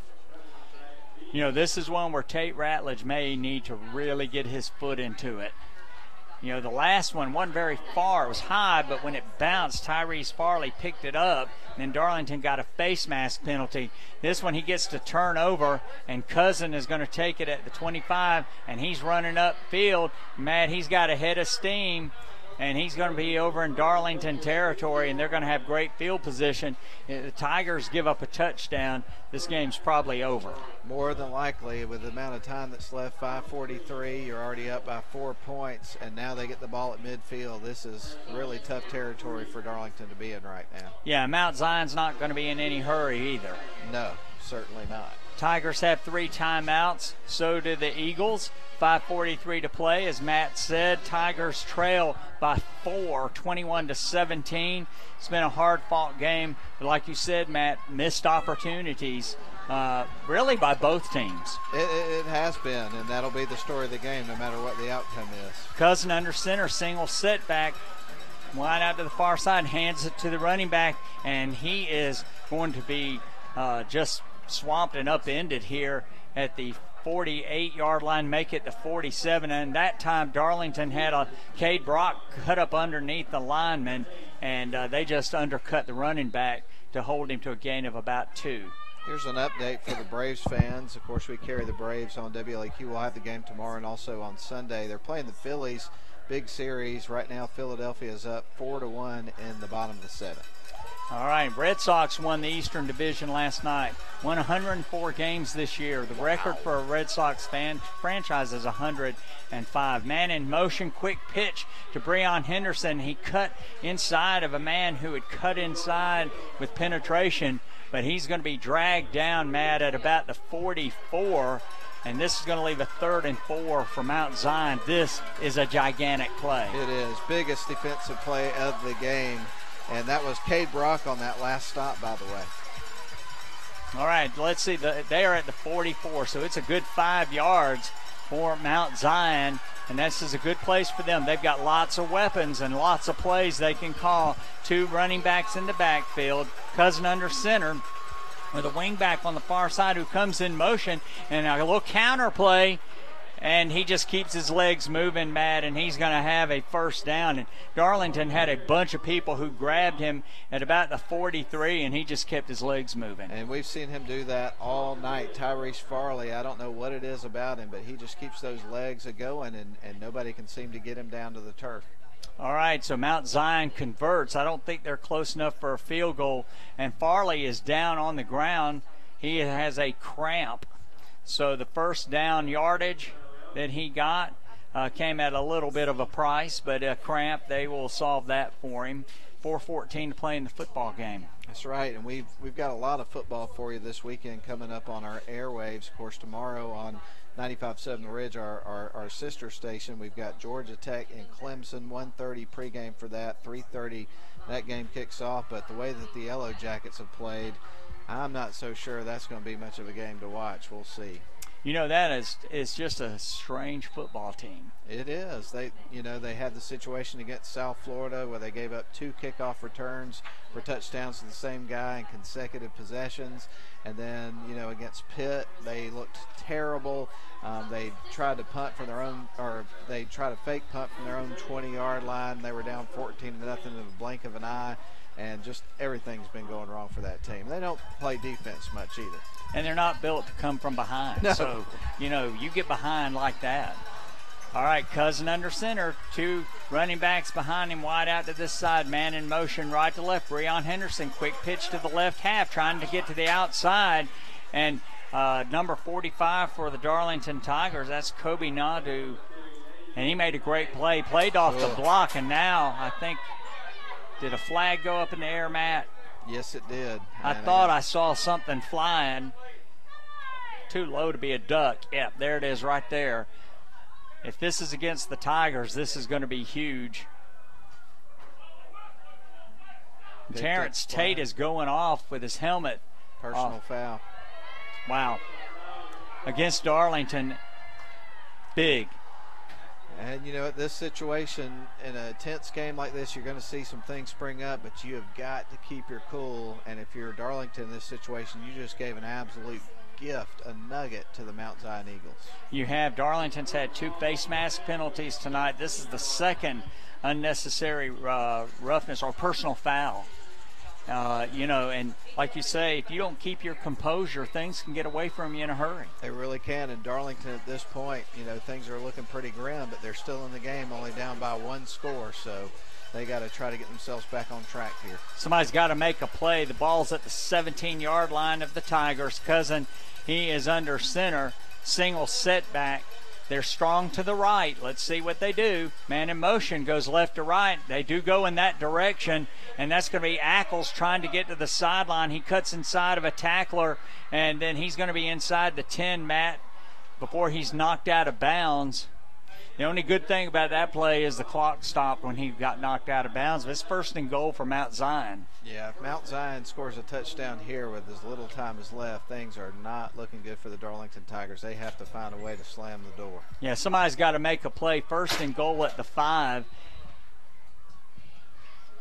And, the Tigers just have,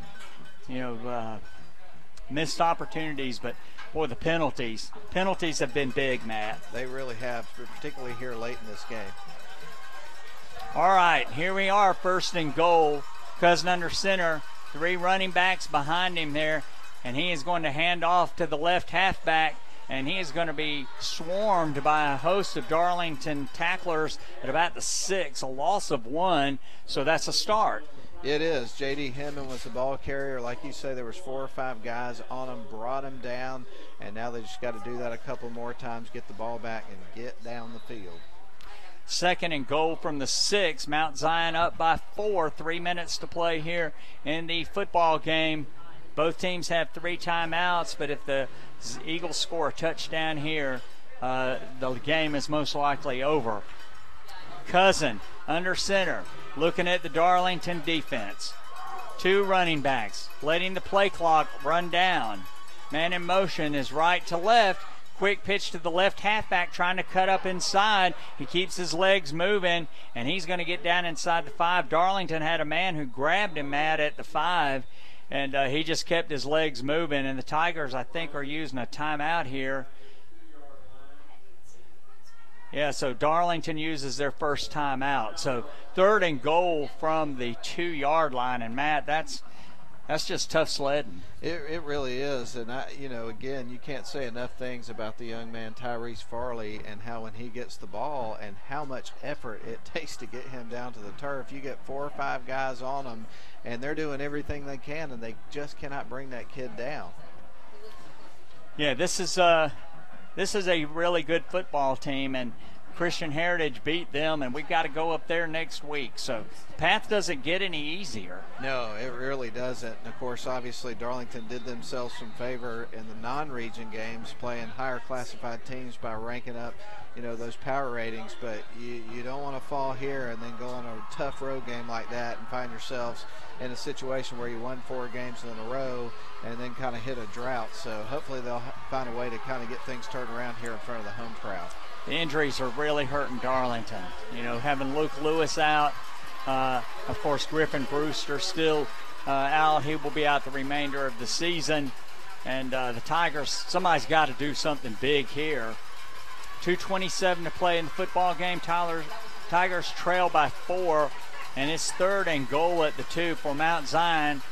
T formation, double tight ends. They're going to hand it to the left halfback. Holy cow. That was a great play for a loss. And Kobe Nadu, Matt, he shot up inside and took him down for a loss. And now Brad Gordon has an interesting decision to make. It's 4th down and goal. The Tigers call another timeout. So while Coach Gordon thinks about it, we're going to send it back to your daddy for a 30-second break at WLAQ, and we'll come back and see what happens. Okay.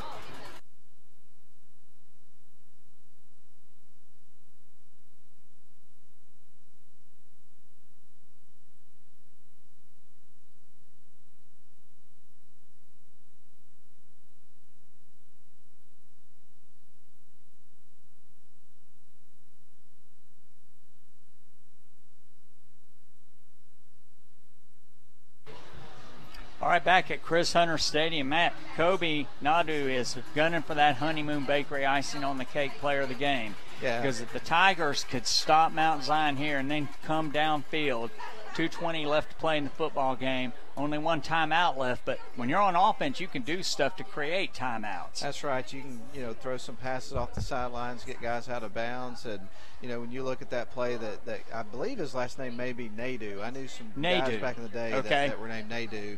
But anyway, to make a long story short, the way that, it was a touchdown saving tackle. Let's just face it. Fantastic play. So it looks like Mount Zion is going to go for it. All right, the ball is just outside the 4-yard line on the near hash mark. 4th and goal for Mount Zion. Well, Matt, Vince Dooley used to always say, if you have a chance to take points, take them. Yeah. So let's see how this turns out for Mount Zion. They will be going for it. If the Tigers stop them here, the Tigers are alive. A touchdown, and the Tigers are going to lose. All right, 4th and goal. Cousin under center. Man in motion, right to left. He's rolling to his right. He's going to throw the ball. Complete to Farley. Touchdown. And Tyrese Farley, was a great play, Matt. Great play call. It really was. And, it was one of those situations where I think they kind of fooled the defense on that one a little bit. But, Steve, not so fast just yet. There is a flag down on the field, so we will check this out and see what this is all about. Unsportsmanlike conduct against Mount Zion. And, Matt, that will be assessed on the kickoff. I was hoping it was something like they ran a pick for an offensive pass interference. But not that lucky tonight, and things are looking bleak here for the Tigers. It was a great play call. They just got the ball in his hand so he could just power into the end zone. 4-yard touchdown pass from Cousin to Tyrese Farley. And now the Tigers are really in trouble because they got to score fast and then score again. Tittle in for the extra point, and he puts it up and through. So 2:14 to play here in the football game. Darlington now trails by 11. Yeah, no question, and we mentioned at the beginning of the night that this was going to be the biggest test that Darlington has faced so far this season, and they've gone up against the buzzsaw. This is just a really, really good football team, and I think they've kind of wore the Tigers down as this game's progressed. Yeah, and neither team has a lot of depth. Mount Zion only has 38 players, but Darlington has some really good players on the sidelines. But you got to come out and you still have to play them all on your schedule the best that you can. And we were hoping that we'd give Kobe the Honeymoon Bakery icing on the cake player of the game for that great play, especially if Darlington came down and scored to win. But, right now, it's tough sledding. It really is, man. Darlington still has a very small chance of finding a way to get back into this game, but I'm afraid there's just not enough time for them to do what they need to do to have an opportunity to win here tonight. Yeah, somebody's got to make a big play. 15-yard penalty will be assessed against Mount Zion on the kickoff. So Mount Zion will kick from the 25. Matt, this is the third time tonight that a kickoff has been from the 25 because of a 15-yard penalty on somebody. And I just received word that Cartersville ended up beating Cedartown, I think by a point, I heard. All right, Luke McDermott fields the kickoff, almost knocked down by one of his own men, but he does get it out to the 40-yard line. So the Tigers have 60 yards to go in 2 minutes and 10 seconds. Well, actually, they got to do it faster than that because they're down by 11. Tigers down by 11 with 2:10 left to play. Darlington with one timeout left. Good clock management by Coach Atha to call those timeouts down there and save some of that clock. Definitely, and if you're Darlington now, like you mentioned, down by 2 scores, you got to get it down quick and score, and then you got to recover an onside kick and score again. All right, Frank Manning in a shotgun, 2 wideouts to either side. He's going to fake it to Colin Rogers, and he's going to throw the ball complete to Demetrius Rogers across the middle. There is a flag down, and it is in the area that you typically see some kind of blocking issue. And it's going to be personal foul. Oh, personal foul face mask against Mount Zion. Well, breathing a little bit of life here to the Darlington Tigers. That was a big penalty. Sure was, and I think the umpire threw that flag, Matt, or it was a linesman on this side, so it had to be some in the trash of the blocking. It must have gotten a hand up on somebody's face mask. So that's a big 15-yard penalty that will move the ball to the 45-yard line of the Eagles.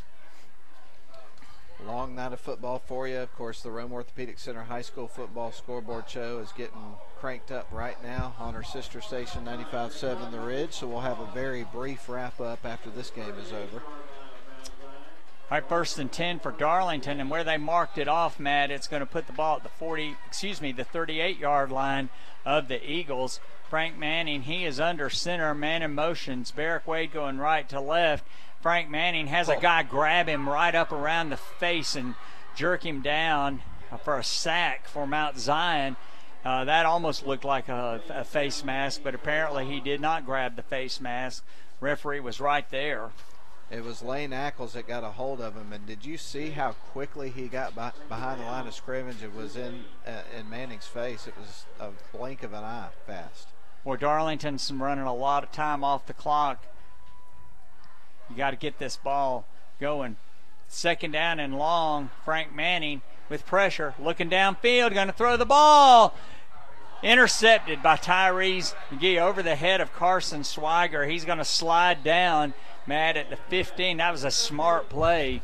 Not taking a chance. That ball's going to get knocked out of his hands. So with 1:08 to play in the football game, I believe that the lights are just about going out for the Tigers tonight. Yeah, I think you're right. Obviously, they knew they had to do something pretty drastic there to give themselves some life in this game, so you can't blame them for taking a shot. But unfortunately for the Darlington Tigers, went right into the hands of the defender, and that should put the final dagger in. Well, if Tyrese Farley played for Darlington, he'd be the Honeymoon Bakery icing on the cake player of the game because he's had a great game. But he does not have eligibility for that award, which we will be announcing after tonight's game. And, Darlington has had some great plays, but one player has really stood out tonight, and Colin Rogers. Yeah, you got to give it to him again. He's had a fantastic game. He showed that consistency that we've talked about throughout the night and throughout the season so far. So I don't think we're really left with much of a choice there. Yeah, you know, Colin Rogers with 82-yard touchdown run, way over 100 yards. Really played an outstanding game tonight on offense and defense. And we'll just go on before the game is over because we're going to have a time constraint to get over to the Rome Orthopedic Center scoreboard. That'll be on 95.7 The Ridge. But your daddy is over there having to talk to us, and then he needs to get in there for the scoreboard. And he's about 4 minutes late. I know already. He's late for his own party there, but it's going to be a lot of fun. And one of the things I do want to mention, Steve, is we encourage people to call in and participate in the show. I know I was talking to Bob Berry earlier, who does the PA here, and he was mentioning to listen to the show. And he's like, I thought about calling in. I'm like, you really should, because they love hearing from people in the community and people that are at the games and everything and chiming in. So write down this phone number, folks, if you want to call them up, 706-378-8040. You don't even just have to listen to the show. You can become a part of the show. Wow, that is, and it's hard to resist that kind of temptation. It is, it really is. And if you're here tonight and you're listening to the game before you leave, you could go to the Yancey Suite in the A.J. Huffman Memorial Athletic Center, and there's an exhibit there tonight about the 1998 state championship team, newspaper articles and clippings and pictures. And it's a nice exhibit if whoever's might be listening on the radio here tonight. Very cool. Mount Zion, they start at their own 3-yard line. They were penalized, Matt, and they just run a quarterback keeper out to the 4, and now the clock is under 1 minute. And we've had a great time tonight, but it's not a whole lot of fun at the end if you lose. It's really not, but the Darlington Tigers, they start the season 4-0. This is going to be their first loss. They played a great game. It went down to the last quarter of the game, so they won't need to hang their heads long, and they can't. They got a big game coming up next week, so they just kind of have to shrug it off and move on to the next thing. Yeah, and this may just be one of those years, a bunch of people in the region just kind of battle it out, but the Tigers puts them in a hole for next week. The Tigers have to win at Christian Heritage to stay in the region race. Which apparently is no easy task because nobody's been able to do it so far this season. All right, ladies and gentlemen, the time is winding down. Matt, let's do a quick wrap-up right now so we can let your daddy get over to the Rome Orthopedic Center scoreboard. Tigers, a lot of missed opportunities, converted points on turnovers in the first half. Mount Zion had a touchdown called back in the first half after an offensive pass interference penalty. And then the